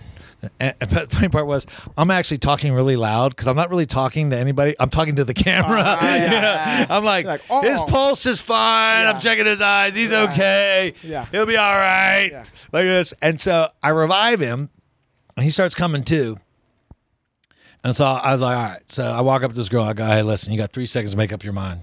You can stay here with this douchebag. You can come with me. I'll drop you wherever you need to go. You can go on your own. She goes, I'd like to come with you. So I help her up. He's on his feet. He got up pretty quick, which surprised me. And he's like, you're a dead man, all this shit. And I'm like, I go, listen, Cinderella, the ball ain't going so good for you right now. I go, you may want to redecide this. And so he threw a punch. I didn't realize he had his knife in his hand, okay? And nobody saw it. And the funny part is, I mean, I'm a self-defense expert. I mean, I teach. I mean, they pay me to go teach the military. I mean, I've taught every branch of the military, you know, the federal, you know, the FBI's federal SWAT team. I mean, it's like I should know better, right? And I was like, I have to discount myself now because I didn't see him take the knife out. But I mean, people, I mean, if you saw it, you thought I got hit with a machete, right? It was only a 1-inch buck knife, and he had it hidden in his hand, and I thought it was a punch coming, so I blocked it and I hit him. I punched him and knocked him out again. But I crushed his face with that shot. I mean, I knew I fucked him over that shot because I mean, you could hear it. And I thought it was my hand at first. I thought, fuck, I broke my hand because it was just the crunch was so bad, but it was his face. And so he went down again, and the knife went flying out of his hand. I was like, holy shit, I could have been cut. And I looked down, and I started, oh shit, I did, and I didn't realize how bad it was. But it pissed me off enough to get a little more medieval on him. And then the cops go. It was funny because the cops go and almost shot me with their tasers. I'm thinking, oh, awesome, no good deed goes unpunished. But, right. And then, did you get arrested? No. So what ended up happening was that they came out, and I stomped his arm pretty bad too. I don't blame you. I shattered his arm. His arm was broken. He had 3 surgeries on his arm, and. He was just checking his pulse again. Yeah. So is this thing okay? Pumping it full of something. So the funny part was I go in there and I tell the once the cops realize, I go, hey, listen, this is bleeding. Can I go into this sporting goods store and get a towel or something? So I go in there. They're like, get the fuck out of here. So I'm in there and I talked to the lady up front. She goes, well, I used to be an emergency room nurse. Let me look at it. So I look at it and it just gushes blood. And I said, oh shit, I'm gonna have to get stitches. I didn't think it was that bad because it didn't hurt. I mean, not because I'm a tough guy. It just didn't hurt. And I'm like, okay. So I wrap my hand up and I just basically I go I go to the ER, which is down the street, and like nobody's there. I'm like excited. I'm like, oh shit, I'll be in and out. So I'm actually giving the report to the cop because they were cool enough to follow me there. So I'm giving the report, but I'm losing a lot of blood. I mean, I lost a lot of blood at this point, and so I'm like something. And so I just fill out all my paperwork. I'm about this, and then comes a guy with a heart aneurysm. I'm like, fuck, I'm never gonna get out of here, right? Oh my god. So I'm sitting around, and like this. And finally, I see this one male nurse, and he's had bald head, shaved head, goatee, and tattoos. I go, oh shit, he does jiu-jitsu. Yeah. I go, hey man. I go, hey, you train jiu-jitsu? He goes, yeah. How do you know? I go, yeah, hey, I've seen you before at the tournament. Not really, but and he goes, I go, yeah, hey, my name's Guy Mezger. I thought you were a guy. I go, hey, do me a favor, man. I go, I gotta make my kid's soccer team. I got a Christmas party. My own company I owns Christmas party. You're still worried about the fucking Christmas party over here. Most people, it's like the biggest thing that ever happened in his life. But you see, I didn't know how bad it was. I didn't know how bad it was yet because I had it wrapped up in this towel. And I was like, hey, can I just get the stereo stepped and I'll get it stitched up tomorrow? And he goes, well, let's see how bad. I go, it's not that bad. I mean, it's just I'm bleeding a lot because my hand and I take a thing called curcumin, which is it thins your blood. And I think it's just bleeding because of that.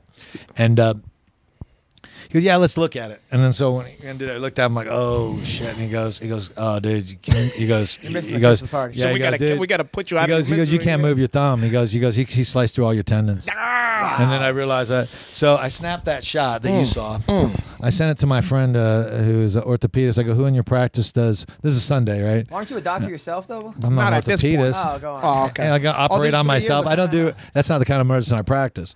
And so I'm basically a glorified dietitian, and who can write prescriptions. We won't tell nobody. And you can prescription.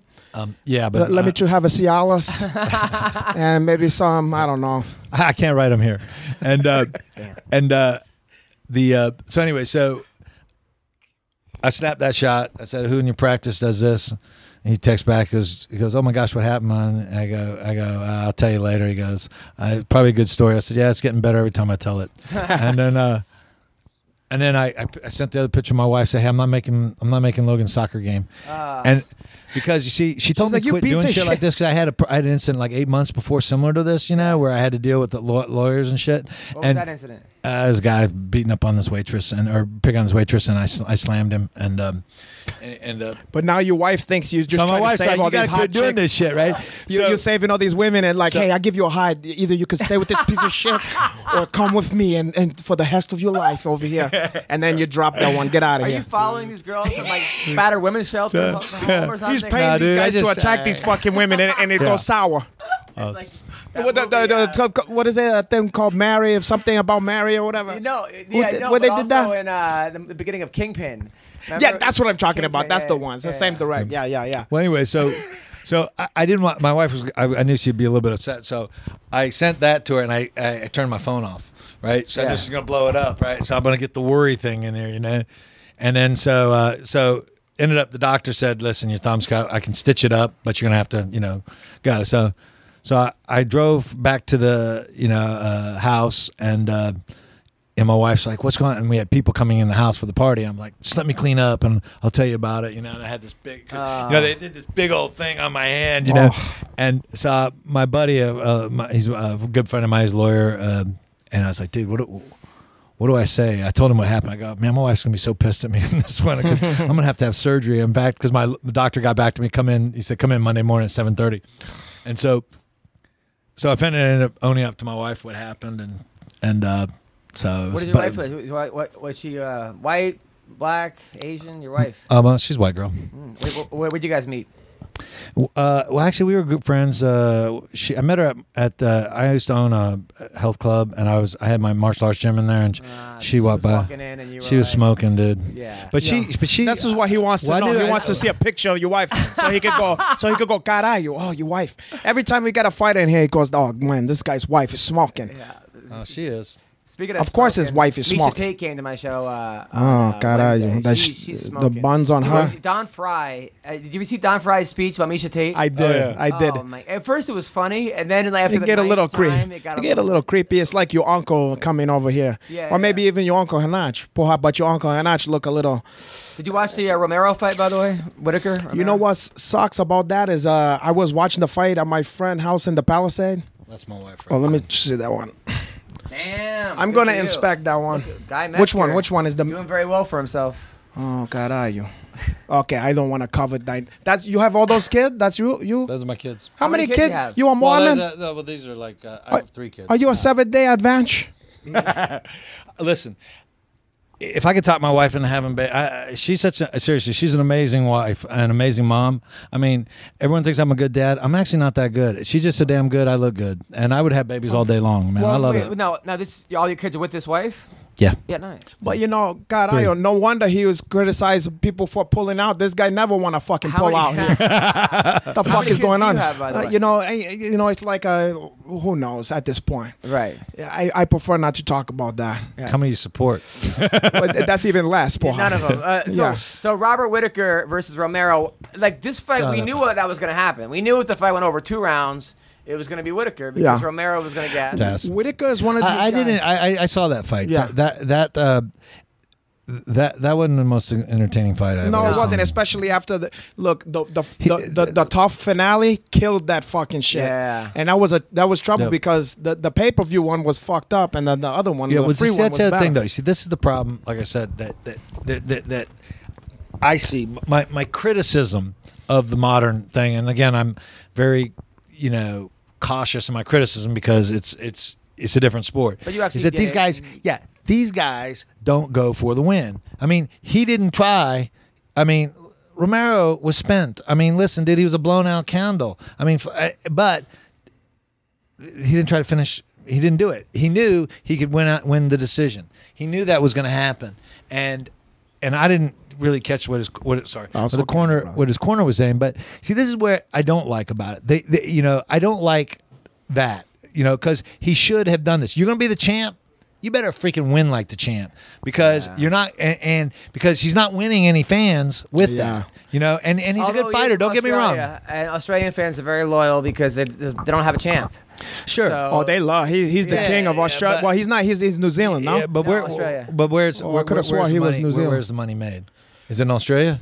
No, it's America. No, it's in, it's here. True. So if you're not making money here, okay, then you're not making money. All right. And so the fact is that, you know, and he seems like a good guy. It's not I would just I would give him advice. But Romero is dangerous. I mean, guys. But there's a fight business. Anybody who steps in there is freaking dangerous, bro. Yeah. You got to like sometimes just pull up the sack and go for it. You know what I mean? I mean, unless there was a spiritual reason that he let him off. I mean, there wasn't. It wasn't like he was like going, "Hey, this was a great war, and he deserves to walk out on his feet." Maybe that's what it was. He fought a very, very cautious fight, which is going to, like I said, which is going to hurt him in the fan base. But I do think he probably thought Romero knocked out Derek Brunson in the third round, and Weidman in the third round. That he always has that puncher's chance by the way he looks. So he says, but I understand what you're saying. I mean, course. At that point, he couldn't even put his hands up.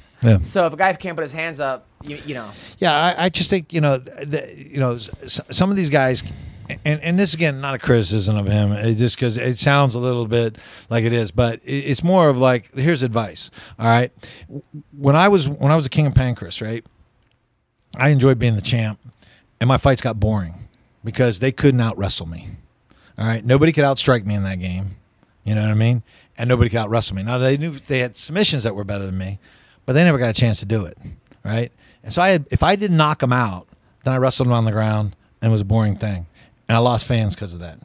And when I had a kidney issue that kept me out, that's why I was gone for almost a year on the condition called I have a condition called monoglobinuria. Basically, it means the monoglobin's going through my kidneys to the hemoglobin, and it's kind of like clogs up the drain, so to speak. God, the hemoglobin, the monoglobin. What is that one? Something about Ghostbusters. That's homoglobin. Go on. Hemo. That's against God. That's against my God. Your hemoglobin, you got to look out for. God, but the hemoglobin, right. I don't worry about that. I've been tested for that one. I don't have it. Of course you have. And I only dabbled. I did much of that. Okay, so what were you saying? King of Pancreas, your advice? Well, it's not called King of Pancreas. But when I came back, listen to this guy. King of Pancakes, right? It's not King of Pancreas, and it's also not King of Pancakes, as I learned from Boss Hooten. Right. He said King of Pancreas. It's Pancreation. Yeah, it comes from Japanese can't say pancreation, so they changed it to pancreas. Right. How they say it when they try to say it? It's pretty funny. Let me find out. It's I mean I would have a hard time doing it, but it's like saying you see Japanese people say the color yellow. I mean it's yellow. Yeah. By the way, that guy Todd, whatever his name is, the announcer for the UFC. Oh, that was disgrace. I mean, not knowing Sakuraba's name. Did you see that? What? Yeah. Oh, he goes like this. He goes. You know how the new announcer. They got him from the WWE. And they brought him over, and he replaced Mike Goldberg, which is like, ugh. But they pan over. You know how sometimes somebody's in the crowd, and you know how they just had the induction thing? Yes. He goes, oh, Hall of Famer, Saku. Like it was, and people went crazy. You've never on seen the anything internet. like it. It was horrible. And then you hear there's a little pause, and they go, "Oh, Kazushi Sakuraba," but you could see that somebody was in his ear going, "Motherfucker!" That's and you could hear Brian Stan getting up and like moving away from him, like, "Get me the fuck and out he took a lot of heat because you know it's one thing that a new guy or whatever, but porra caralho, then it's one of the legend of the sports. Like if you're gonna announce the shit, get to know the shit. Yeah, I mean that's like, that just shows disrespect. Yeah, I mean it shows disrespect. To the sport. I mean, it's like, okay. Me, I work with, like I said, I work with the military a lot, right?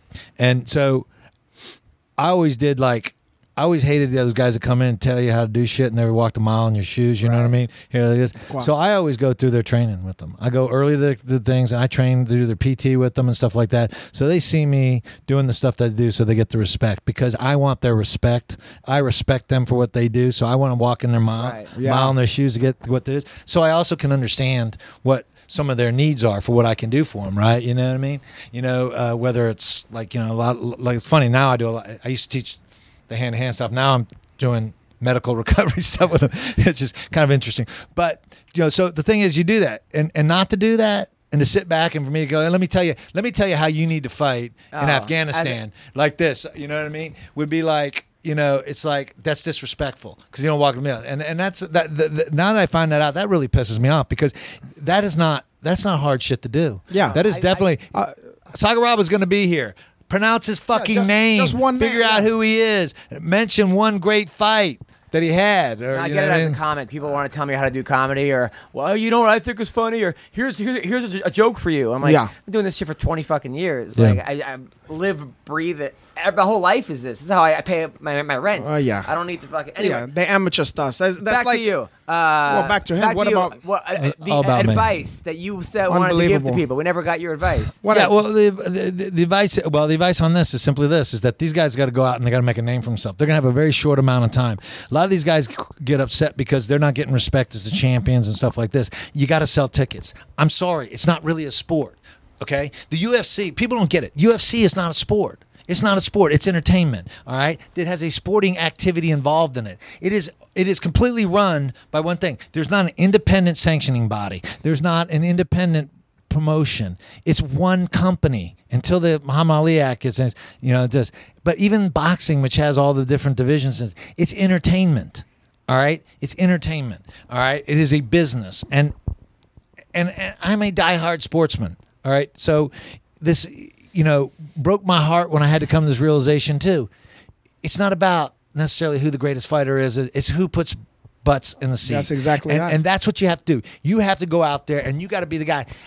I made more money not as a champion, losing my fights and stuff like that, because I just let it hang out. I was like, I wasn't going to go for the decision. You know what I mean? You know, I was going to knock out. I mean, would you give advice to people of, like, it's okay to... It's better to lose and be entertaining than it is to win and be boring? Sometimes it depends on them. It depends on who you're going against. I mean, you know what I mean? If you're going against a no-namer or something like that, you better not fucking lose that fight. But you're going in the championship, and you know, and you're going against somebody like that, and you have the advantage. I understand win the championship, but he had the advantage. He should have pressed it against an exhausted fighter. He was still pretty much fresh. That's where I disagree with you. I think it's better to win at all costs than it ever is to lose and be entertaining. But look at the shirt. Look at the shirt you're wearing right now. Arturo Gatti. Look at that. Why are you wearing that shirt? Yeah. But I would also wear a Ben Askren shirt. Well, never mind Ben Askren. Okay. Arturo Gatti, to be honest, was never the greatest boxer ever, but he had 3 of the greatest fights in the history of boxing against another guy who was never really the greatest fighter, but was a great champion, just like Arturo Gatti was. But GSP and they will go down. He's not the most exciting fighter, but he wins. I like GSP, but he used to be, and he used to be very exciting, and he used to also do stuff like this. I like GSP, but also too, his popularity was waning near the end of his term because he wasn't as exciting. And I think it'll be interesting to see if he comes back where he's at. Is he going to go? Is he going to try to, you know, kind of hold on to his legacy as the champ and stuff like that, and fight more cautious fights like he did near the end, you know, or is he going to let it hang out to dry? Now, so the thing is that when these guys are younger and stuff, GSP's already paid his dues. These other boys, they haven't paid their dues yet. So yeah, if they sit down on a fight or something like this, it's not the same. It's not the same. GSP has earned his opportunity to sit on as a champ. You know what I mean? These other guys, but as an athlete, and as a competitor, and as a champion, you have to beat the fucking champ. You're right about it. But as a karate champion and as a wrestler, don't you think the most important thing is winning first and foremost?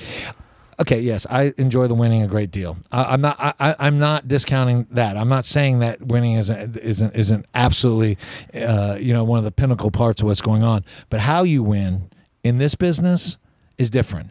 This is not the Olympics. The Olympics, if I was winning the Olympics, okay, which wrestling's not a spectator sport anyways, not really, and stuff like that, you know what I mean? You know, I grew up wrestling. I love wrestling. I have my son wrestle. You know, I mean, it is. You know, to this day, when I identify myself, people go, "What are you?" I consider myself a wrestler. Okay, a wrestling coach. Yes, I had the least amount of accolades as a wrestler. I mean, I've won the World Jiu-Jitsu Championships. I've won, you know, the World Kickboxing Champions. I must have been. That must have been one when I had the flu myself on that one. You might have been there. Did you win? God, I won the IBJJF Masters division and brown belt. I don't know where I was at the time. Probably I was already black belt now. Yeah, God, exactly. So you know, so I won that 2 years ago. Right. Yeah, and but the point being is that, you know, I've won the World Kickboxing Champion. I won things. So yeah, I like the winning, but I made more money, more stuff when I wasn't the champion. You know what I mean? More people know me from... Yeah, but what if you would have won those fights, too? But you might have, but you might not have. I mean, you know, there's things. It wasn't like, you know, it was like if I was going to win, I had to win and survive what that situation was, you know? It's not like you throw... going to win a fight doesn't mean I'm going to fight like a sucking idiot. You just go to win the fight. But don't you say you teach your kids to be smart versus entertain? Yes, but no, I said be smart and not tough. You can win a fight and knock a guy out and fight smart without being too cautious. Being cautious isn't necessarily a smart thing. Right. Okay? Being cautious doesn't get you paychecks that you want to have. And a lot you know of guys what I mean? lose because they're too cautious. And they lose. What I'm saying is, I'm not saying suddenly lose your fucking mind and go out there and get you know, do some stuff. What I'm saying is go for the win. What I'm saying is go for the win. Go for the knockout. Go to finish the fight. Right. And That's what I'm saying. 100% agree I mean, with you. so if the guy is dangerous, you know, is still dangerous, well, win the fight how you got to win the fight. But with that fight, he wasn't dangerous anymore. Now, I think I'll tell you who actually I think really succeeded the most was Bisping in this, because I think Whitaker is an easier fight for Bisping than Jacare or Romero would have been. It's a more competitive. It's probably a better. Yeah, it's a better. Well, you know what though? They're very. I think Jacare would really give Bisping a hard time. He would. And Romero is so dangerous in the first 2 rounds against Bisping, but I think Bisping is smart enough. Bisping's a smart guy. He would wear him out. I think Romero would potentially be dangerous, but I think he'd just wear himself out. Who do you think win, Bisping or Whitaker? I'm giving it to Bisping. Oh, I think Bisping too. But I mean. Every time I discount Whitaker, I've learned. I mean, look, I'm Bisping is a friend of mine, so I'm biased.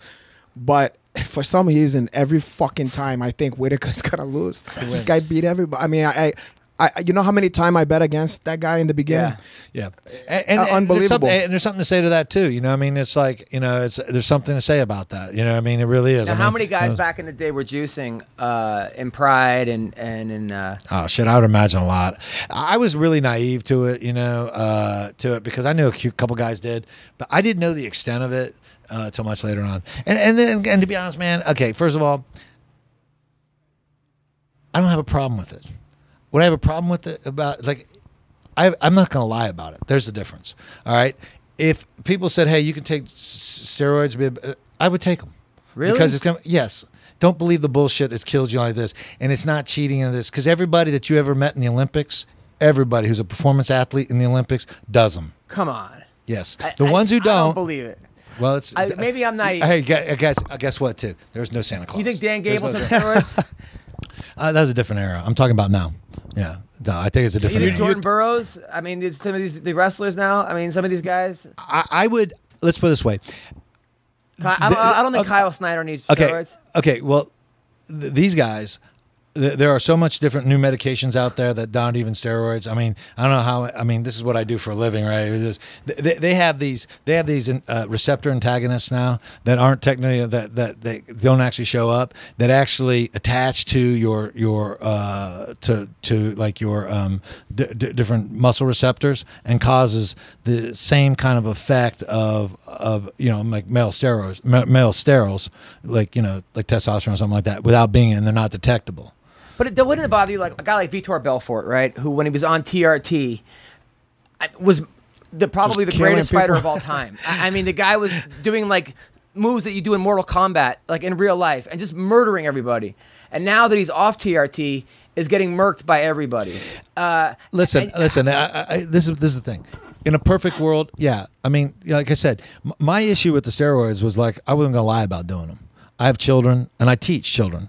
Okay, and I like to think of myself as an honest man and an honorable man. So my take on this is I'm not going to lie about it. What pisses me off more is all these dickheads who lie about it. Yeah, that's what pisses me off. I mean, Lance Armstrong, I want to punch him in the fucking face. He actually went to school with me. I want to punch him in the fucking face. That gentlemen have cancer. Because I would like to hit him so hard I'd restart the cancer. The ball on that guy. God, you heard that? You kick him so hard you restart the cancer? Yeah. Listen, Well, this also guy, you kick him to the I'll tell you balls. what, I'll He tell you had what. the cancer Hey, to the ball. this guy was such a fucking scumbag. All right, he sat there. I don't give a fuck that he took the steroids because they all do that shit that they do, right? But he ruined guys' lives, and he made his teammates do the steroids too. You couldn't be on his team unless you were part of the program. Also, you couldn't hat and on anybody him? who went against him, say he's doing steroids, he ruined their lives and careers. And he's a lying fuck. He was doing so much shit, it was ridiculous. But he was, what is it? Strong support. Live strong. Oh yeah, live strong. But yeah, he was I want to punch him. to live I want to strong. punch him in the face, not because he did the steroids, because he lied about it. He was so adamant about not doing them. He was like this. Yeah. He's a fucking hypocrite. Can we set up a fight? And Can fuck we all set the up other a guys who fight? does it. So my opinion is like this is like I don't really care. In a perfect world, I would love to see a completely drug-free program. I just don't think it's going to be there. You know what I mean? We have, like I said, I read cutting edge literature on. We have stuff today. Okay, so you got to understand something. The way that they test steroids and stuff and things is they have to have something to match it against, right? So they're taking drugs now that they don't have anything to match it against, so Yeah. they don't know doing it. Like the big drug in the 80s that all our Olympic athletes did, was the guy who actually invented ZMA, right? He invented a drug that couldn't be tested. Was it Phil Baroni? All right, go on. He's not for nothing. So what ended check up this out, happening was, bro. when he had a falling out with his business partner knocked him out. So they have to have something to test it against. So they have stuff now, I'm sure, out there that they don't have anything to test it against. Like these antagonists. It's very difficult to do it. Now they know how to test for it. Yeah. But they've been around for like 30 years, right? And so they could have been on it for this time. It's only recently that they've been able to find a way to test it. But a lot of these Pride guys who then came over when they were. They were doing a lot of drugs. I would strongly like suspect. You fought Vanderlei Silva, right? Yeah. You think Vanderlei? I mean, he was on stuff. He when would you never fought him? do that. Yeah, he Listen, ran that's away my from countryman. But Listen. doesn't that bother you that you didn't fight a guy that he had that advantage of taking stuff when he fought you? I look at it like this, man. Steroids ain't gonna make the champion. So it's like. But you don't think they can make you hit harder or faster? No, I mean, yeah, but I also like I said, in a perfect world, yeah, I would, in a perfect world, no drugs, great. But I'm not. I already know we don't live in a perfect world, so it's part of the acceptance. It's like you know that this guy could potentially be doing drugs, that he might be beating beating the testing. You know what I mean? So that's a given in what's going on. So I don't lose my mind about it. You know what I mean? I know that these guys do the drugs. I know that a lot of these guys are beating the drugs.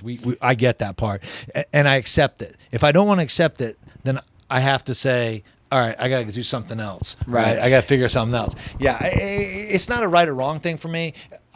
Is it wrong? Absolutely. Absolutely, 100%. Is it wrong to do steroids and get that? Absolutely, 100%. But it happens. So you can cry about it and you can be, oh my God, it's wrong, it's wrong, it's wrong. As you fucking lose every single time or whatever it is going, or you accept the reality that, you know what, if I'm not going to do the drugs, I just got to work harder than this person. And it is. Like I said, my take on this thing was the fact is I started getting older, I had to make a decision. I was very resilient. My genetic type, I'm a very resilient guy, right? Obviously having the fights of this. But I got older and I had to start making decisions. Am I going to do it? And my major decision, my major dilemma was I wasn't going to lie about it. I wasn't going to sit there and bold-faced look at someone and go, yeah, I'm not doing them because I have children. It's very admirable, man. I influence You're children. a guy's guy. I mean, you're a real man. A lot of these people out there that they deny, and I understand what you're saying. That's the reason why I don't cheat on my wife. Not that I don't want to cheat. Not that I don't. There are not hot girls out there that I would like to have sex with. I don't want to lie about it. I don't lie. I don't lie either. I don't want to have to go home and sleep next to my wife. Knowing you did something wrong. And have her say, "Hey, are you fucking around?" And go, "No, I'm not." because that would kill me. Yeah. Every day for fucking 15 hours a day, I'd be thinking I'm a fucking asshole. Well, I'm just change the subject. And by the way, if you ask him would that. be. Yeah. So I mean, I'm the same way. I mean, it's the same way. You know, it's like it's funny because you mentioned that. Like I do a lot of business thing, and so we'll have meetings with people all over the United States. And You're it's doing funny some because monkey business over there. yeah, monkey business. Yeah. It's funny. It's like everyone goes, "Hey, let's meet in the middle." Well, the middle is Dallas, Texas, right? But everyone thinks the middle is Las Vegas, right? Why? Because everyone wants to take a meeting in Las Vegas. So and these guys will be going out, and I remember one time we were about to sign a deal. It was a security deal, and this guy was sitting there talking to his wife. All right, showing me pictures of his kids. Talking about his wife. Talk to his wife. Oh, yeah, honey, yeah, we're gonna finish out. We're gonna go have some drinks. Some of these guys want to drag me out and do some stuff. I don't really want to do it, but we're doing like this. And he goes, "Yeah, I love you, honey." Boom, hangs up. Boom, calls a prostitute. right. Right. Well, at least it was And a so I went to my professional. business. He called. I was like, and we're like this. We didn't do business with him, and he was pissed off because we were far along in the deal. And he was like, why the fuck, this is later on, just like a month later, I was like, why the fuck you want to do a deal with us? I go, you're not trustworthy. Yeah. And he goes, what do you mean? He goes, if you sit there, you tell your wife how you love her, you show me pictures of your kids, then you call a fucking prostitute in front of me. You didn't have the decency to like put it behind my back. You did it in front of me. And he goes, I would never fuck you over. I go, if you're going to fuck over your wife, you're going to sit there and tell your wife who has your fucking children like this, that you're not, and then you're going to call her a fucking prostitute, you're going to fuck me over. Yeah, like yeah. this. And I go, Yeah, I you don't wouldn't- want to fuck me over because I'm not going to go to a lawyer. I'm going to be at your house with a baseball bat. There's a difference, all right? So this is probably better for you in the long run. So that's the kind of how I feel about the steroid thing because, you can justify it, and I'm not here to place blame on anybody if they do it or not do it, okay? Because I understand that it is a much different game now. The demand is much higher than the original UFC. As much as we talk about the dangerous part of it, it's just a different game. And so these guys have to be in better shape. They have to be better. You have to fight 3 times in a fucking night. Yeah, that's but- a lot more demanding than one time. But I think he's you talking see, about the difference level of athlete you're dealing the with problem now. is that we now have an athlete. Before we didn't have an athlete, right? Tank Abbott was an athlete. Yeah. He actually No. was a good wrestler. Yeah, no. What we had was a wrestler. We didn't have an MMA athlete, so we were still defining the sport, defining how to do it. So, and that gave an opportunity. That was the opportunity for guys like me and other guys like that. It's like I was really good because I was really skilled at a bunch of different stuff. Now everybody does it, and I wouldn't be that significant anymore, right? Because I'm not that great of an athlete. Don't say that, my brother. Don't say that. I mean, it's kind of the truth. Well, And you're like so- Mark Harmon of MMA. he was a great athlete. He was a UCLA quarterback. But anyway, enough about Mark Harmon. Let's continue talking about your Now, who fucking was life best, the whole time who you're was here. the best back then that you think would have, like, people say if Kevin Randleman would have had a real camp in today's fight game, he would have been unbeatable. Other people say, well, his fight IQ wasn't exactly the greatest. Who do you I think? would say unbeatable, but I would say that he would be. Well, first of all, he'd be a much smaller guy. He would fight. He would fight in the 205 or 185 class, and he would be a beast. He would be very difficult to beat because he is one of the most powerful guys you'll ever meet, and he's a wrestler, a great wrestler. And like I said, you're a wrestler. I'm a wrestler. Wrestling is absolutely paramount for winning. I tell people all the time, I never lost a street fight with wrestling. Even when I was karate guy, I still wrestled everybody. I never lost. All right. And that's how paramount it is. Nobody wins today without having some kind of wrestling background. That's how paramount. Now you take a guy like him, who's an amazing freaking athlete, an amazing wrestler, and he did have a regular camp, and he had weight classes. Now, he wrestled like 76? He was 76, something like that, right? So, here's a guy who could get 185 pounds, you know what I mean? He'd be very difficult to beat. Like Coleman against today's heavyweights, prime Coleman. Well, again, Coleman had limited skill set because we didn't have a medium to do it. Now, Mark Coleman today, if he learned, the it's like proper the Chuck training. Norris thing. Yeah. Chuck Norris, he wouldn't beat anybody in the UFC because all he did was karate. I say all he did, but he was a karate champ. Not even full contact, right? He wasn't a full contact fighter. People don't realize it. He never fought full contact. He was an extremely good karate fighter. It was hard nosed bare knuckle karate. Don't get me wrong. It was tough stuff, but it wasn't the same, right? So would Chuck Norris be a good MMA fighter? Yeah, he's a great athlete and understands the fight game. He would, but not with the skill set he had back then. So you take an athlete like Mark Coleman and you teach him a skill set we have today, yeah, he'd be a beast. There's not any of those guys that wouldn't be a beast today with that. I mean, Even who was the Israeli guy that always lost?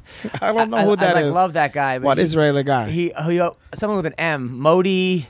oh yeah. Who? Why don't I remember this guy? Yeah, I know who you're talking about. Yeah, what was his name? Nice guy. Yeah, Modi. Why? I don't remember this guy. What was it? He always lost. But then he opened up a karate school in like Rochester, New York. And Yeah. he was like, that was his Yeah, thing. I trained with him one time, and he threw me. He did like a hip toss. He was pretty good, right? But he did like Krav Maga. But Why it, can't but it, you it remember was, this it was guy? bad. Mark Horowitz or something? Yeah. Like I think you're thinking of hassling that guy, Barry Harry. No. This was No, I'm kidding. I'm kidding. Yeah, I know. Yeah, I know who you're talking about. Yeah. What? What is it? Hornstein. Yeah. What was his Modi Hornstein. Hornstein He sounds lost familiar. he lost to everybody. I don't think he ever won a fight in the UFC, but he was good. He just was. Yeah. They put him up against Mark Coleman. Yeah, of And he course. didn't know how to wrestle. I mean, yeah. Well, so that'll that was a fuck you problem. up, yeah. I mean, so yeah, see the thing is today is not guys who. Okay, well, there's a guy that I used to train with named Alex Andrade, and a great fighter. He just had bad hands. He'd have a fight and break a hand and be out for 6 months, right?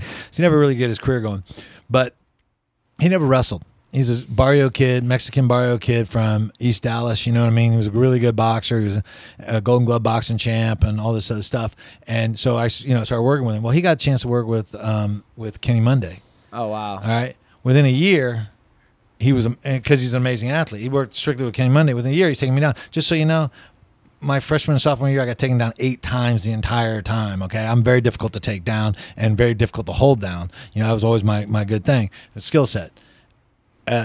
He could take me down. Like if we went takedowns, he'd take me down 7 out of 10 times. You know what I mean? God. Because he worked with. I always wonder how Kevin Jackson was like 1 and 2 in the UFC or something. Yeah. He's an Olympic gold medalist wrestler. Like how? But he didn't learn. But he didn't learn how. He didn't learn how to fight. He learned how to wrestle. And Were you there when went- Shamrock beat him? Oh yeah. In Japan? Yeah, was that surprising? Were you, No. You knew right away that was going to happen? I didn't know it was going to be that quick, but I knew that was going to happen. I knew he'd get armbarred because he leaves his arm. He didn't see his issue was he was going to just wrestle and wrestle and wrestle. And what Frank, when we were preparing for that, Frank knew exactly what to do. He knew he was going to be taken down. It was a foregone conclusion that he was going to spend time. He was going to wear him out, force him to, fight that fight in there like that. Frank was always in great shape, and then Frank was going to. You're the one who him told Frank to get braces at age 40. I was just about to bring, are you still tight with Frankie? Yeah. Yeah, you should see. I interviewed Frankie. It was a tasteful experience on my talk show that I had. It's a TV show, and we talked a good amount about his braces. His, Yeah, he had some interesting teeth. Well, I'm glad he took care of him. you and me both. Nice. Well, listen, it was an honor to have you on the show, man. Thank you. I mean, you're a legend. Legends don't take out the trash. You belong in the UFC Hall of Fame. Well, I appreciate that. I don't understand. I mean, I know they want to put Joe Silva, the matchmaker, in the Hall of Fame, and put some of the other guys, but really they should put the guys like who built the Shamrocks.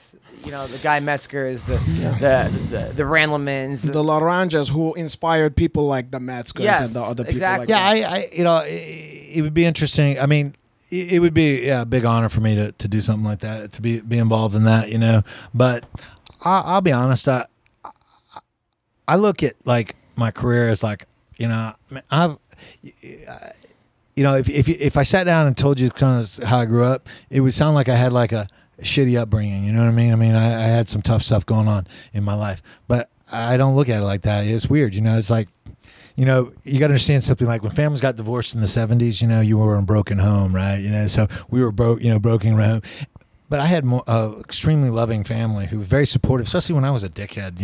I was a selfish dickhead out of all the kids, and they still loved me and took care of me.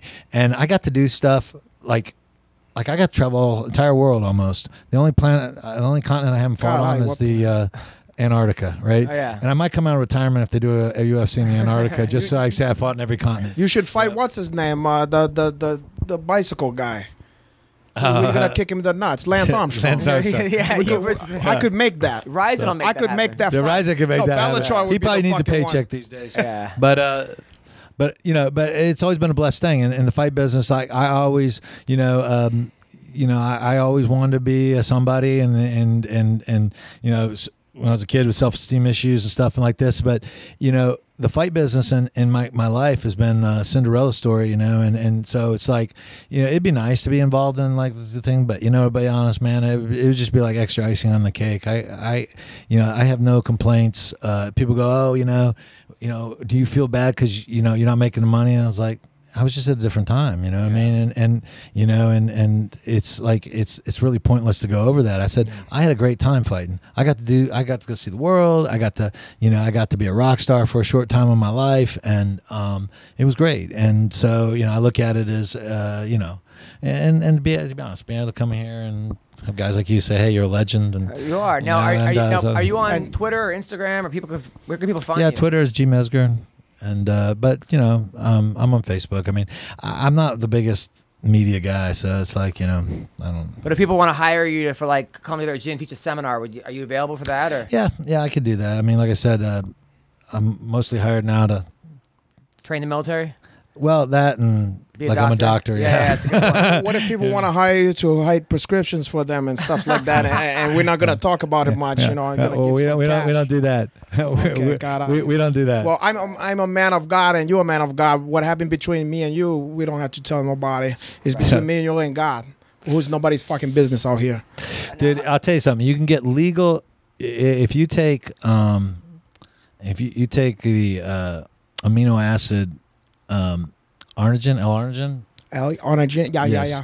At 500 milligrams or more, it'll have almost the same effect as Cialis or Viagra. What make you think I would need something like that? Then you just ask me to get you a script for that? Well, I don't know what you're talking about. But sometime you got a young lady, she come over for the week or something like that. She stay at your house, and they wanna try to kill you, Uncle Henach.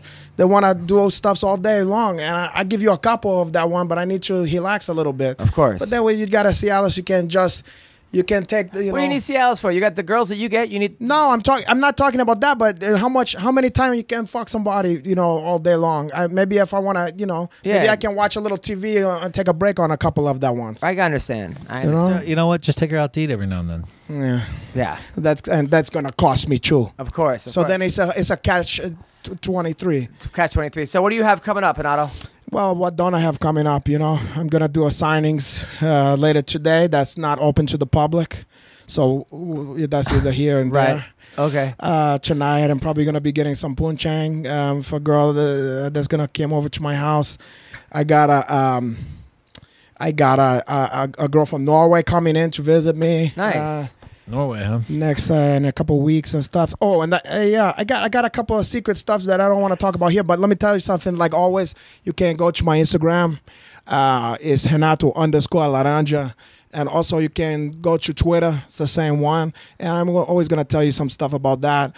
You can find out about who the ladies that I'm with. And you can find out about buying stuff, Storm kimonos. You can buy all the Renato Laranja gear. And stuff like that. We got a guy. Look, we already got fans in here taking fucking pictures over here. Yes. I feel like it's a vulture is coming in. The vultures is coming in now. But what an honor to finally have for Guy Mezger to finally meet me. Yes. And it was a big honor for me, by the way. Just so you know. I can imagine that. And all right, go on.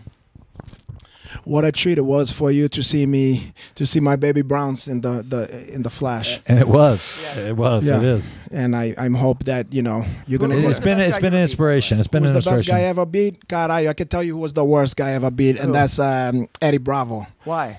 Well, because, if the guy got a big mouth and he's talking about the flat earth and all the bullshit, I don't even want to get off on that. And I mean, remember, it's surprising that you didn't mention this, because forget about the steroids and all that. The worst part about you fighting, what's his name? Tito Ortiz? No, Vanderlei. Right. The worst part of that was that they disrespected you by having Eddie Bravo to commentate that one, because the whole time he goes, great fight.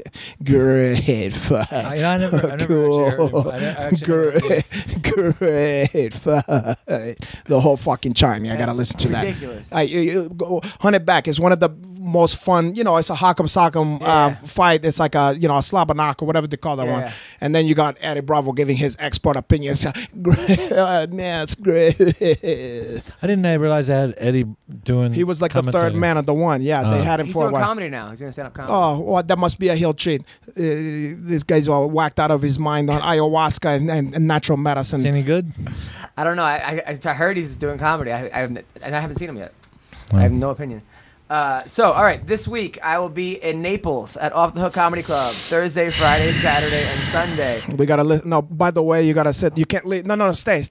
You gotta listen to this guy hunt down his list of comedy appearances he's got coming up. up. Desert Diamond Casino in Tucson, Friday the 21st. As well as doing an Air Force base at Luke Air Force Base in Tucson, in Phoenix. Actually. You're doing the whole base, or just? Yeah, right. And then I'm in Linwood at the Cliffhanger Sports in Linwood, Washington, Wednesday. Thursday, Angel of the Winds Casino. Great spot. Saturday, Club Crow in Kashmir, Washington. And then it goes on. Go to adamhunter.com. I'm booked up till December. I'm going to China in late August. I'm excited. I'm doing the Shanghai Comedy Club. Like an actual China, or it's called like the China. You're doing the China Club. No, I'm actually going to China. So not China, Washington, or Kashmir. No, not South China, Dakota, New Jersey, or no. Actually, that'll be interesting if the translation and that works. All the American GIs. You're gonna kill. Yeah. Oh, they got American GI in China. What the fuck they doing? Well, I guess they do. I forgot one of my kids. I got these kids that their dad is actually military attaché over there. Yeah, I didn't realize that was on. I've done 10 military tours. I was in Guantanamo Bay, Cuba. Doing which was that was a crazy experience because right after like all the guys, all that like torture and those things came up, so they were like Abu Ghraib so or whatever. Us this tour and they're like, oh, these guys have like, they get 3 meals a day and they get a flat screen, they get to play soccer, and meanwhile we look over and they're in their thing like going help. Fucking crazy shit I've ever seen in my entire life. Oh, these guys got it made over here. Get us the fuck out of here! They're fucking killing us over here. These guys looking like they're fucking spooked. I swear I've never seen anything like it before in my entire life. Didn't you tell me there was another fucked up situation somewhere else, like where there was like a tin shack or something like that? Like they had guys in a hot tin shack. No, that wasn't you. That wasn't me. Somebody was telling me they were like, "Oh, this is great," and no, but it was crazy. You could hear guys going help. like, "Woo!" It was insane. It was insane. And then like, I don't think you know what. You're not. How dare you besmirch the federal government? I was in Jordan 2 weeks ago. I was to Saudi Arabia, Oman, Kuwait, Guam. He was in Jordan, North Dakota, Japan, Djibouti, Africa. Twice. Oh, Djibouti. That sounds like my cup of tea, Djibouti. Yeah. Where's that? Djibouti. It's right by Somalia. Must be a fun place to be. Oh yeah, I was right. Somalia, right they got a lot of great stuff happening. There's a lot of great stuff happening in Somalia. I was there right when like the great comedy clubs over there. Like, the comedy clubs, yeah. The pirate, yeah. Yeah. That's a different kind of pirates. That's not like the Pirates of Penzance. That's a whole different fucking story over there. Whenever there's a place that still has pirates, you don't want to be there. Yeah, you get the fuck out of there. Anyway, that's where I was. Anyway, Guy Mezger, you're a legend. Renato, you're a legend as well. Yeah. It's great to be such an amazing talent. Thank you for doing the MMA Roasted podcast. You're welcome. Appreciate it. Take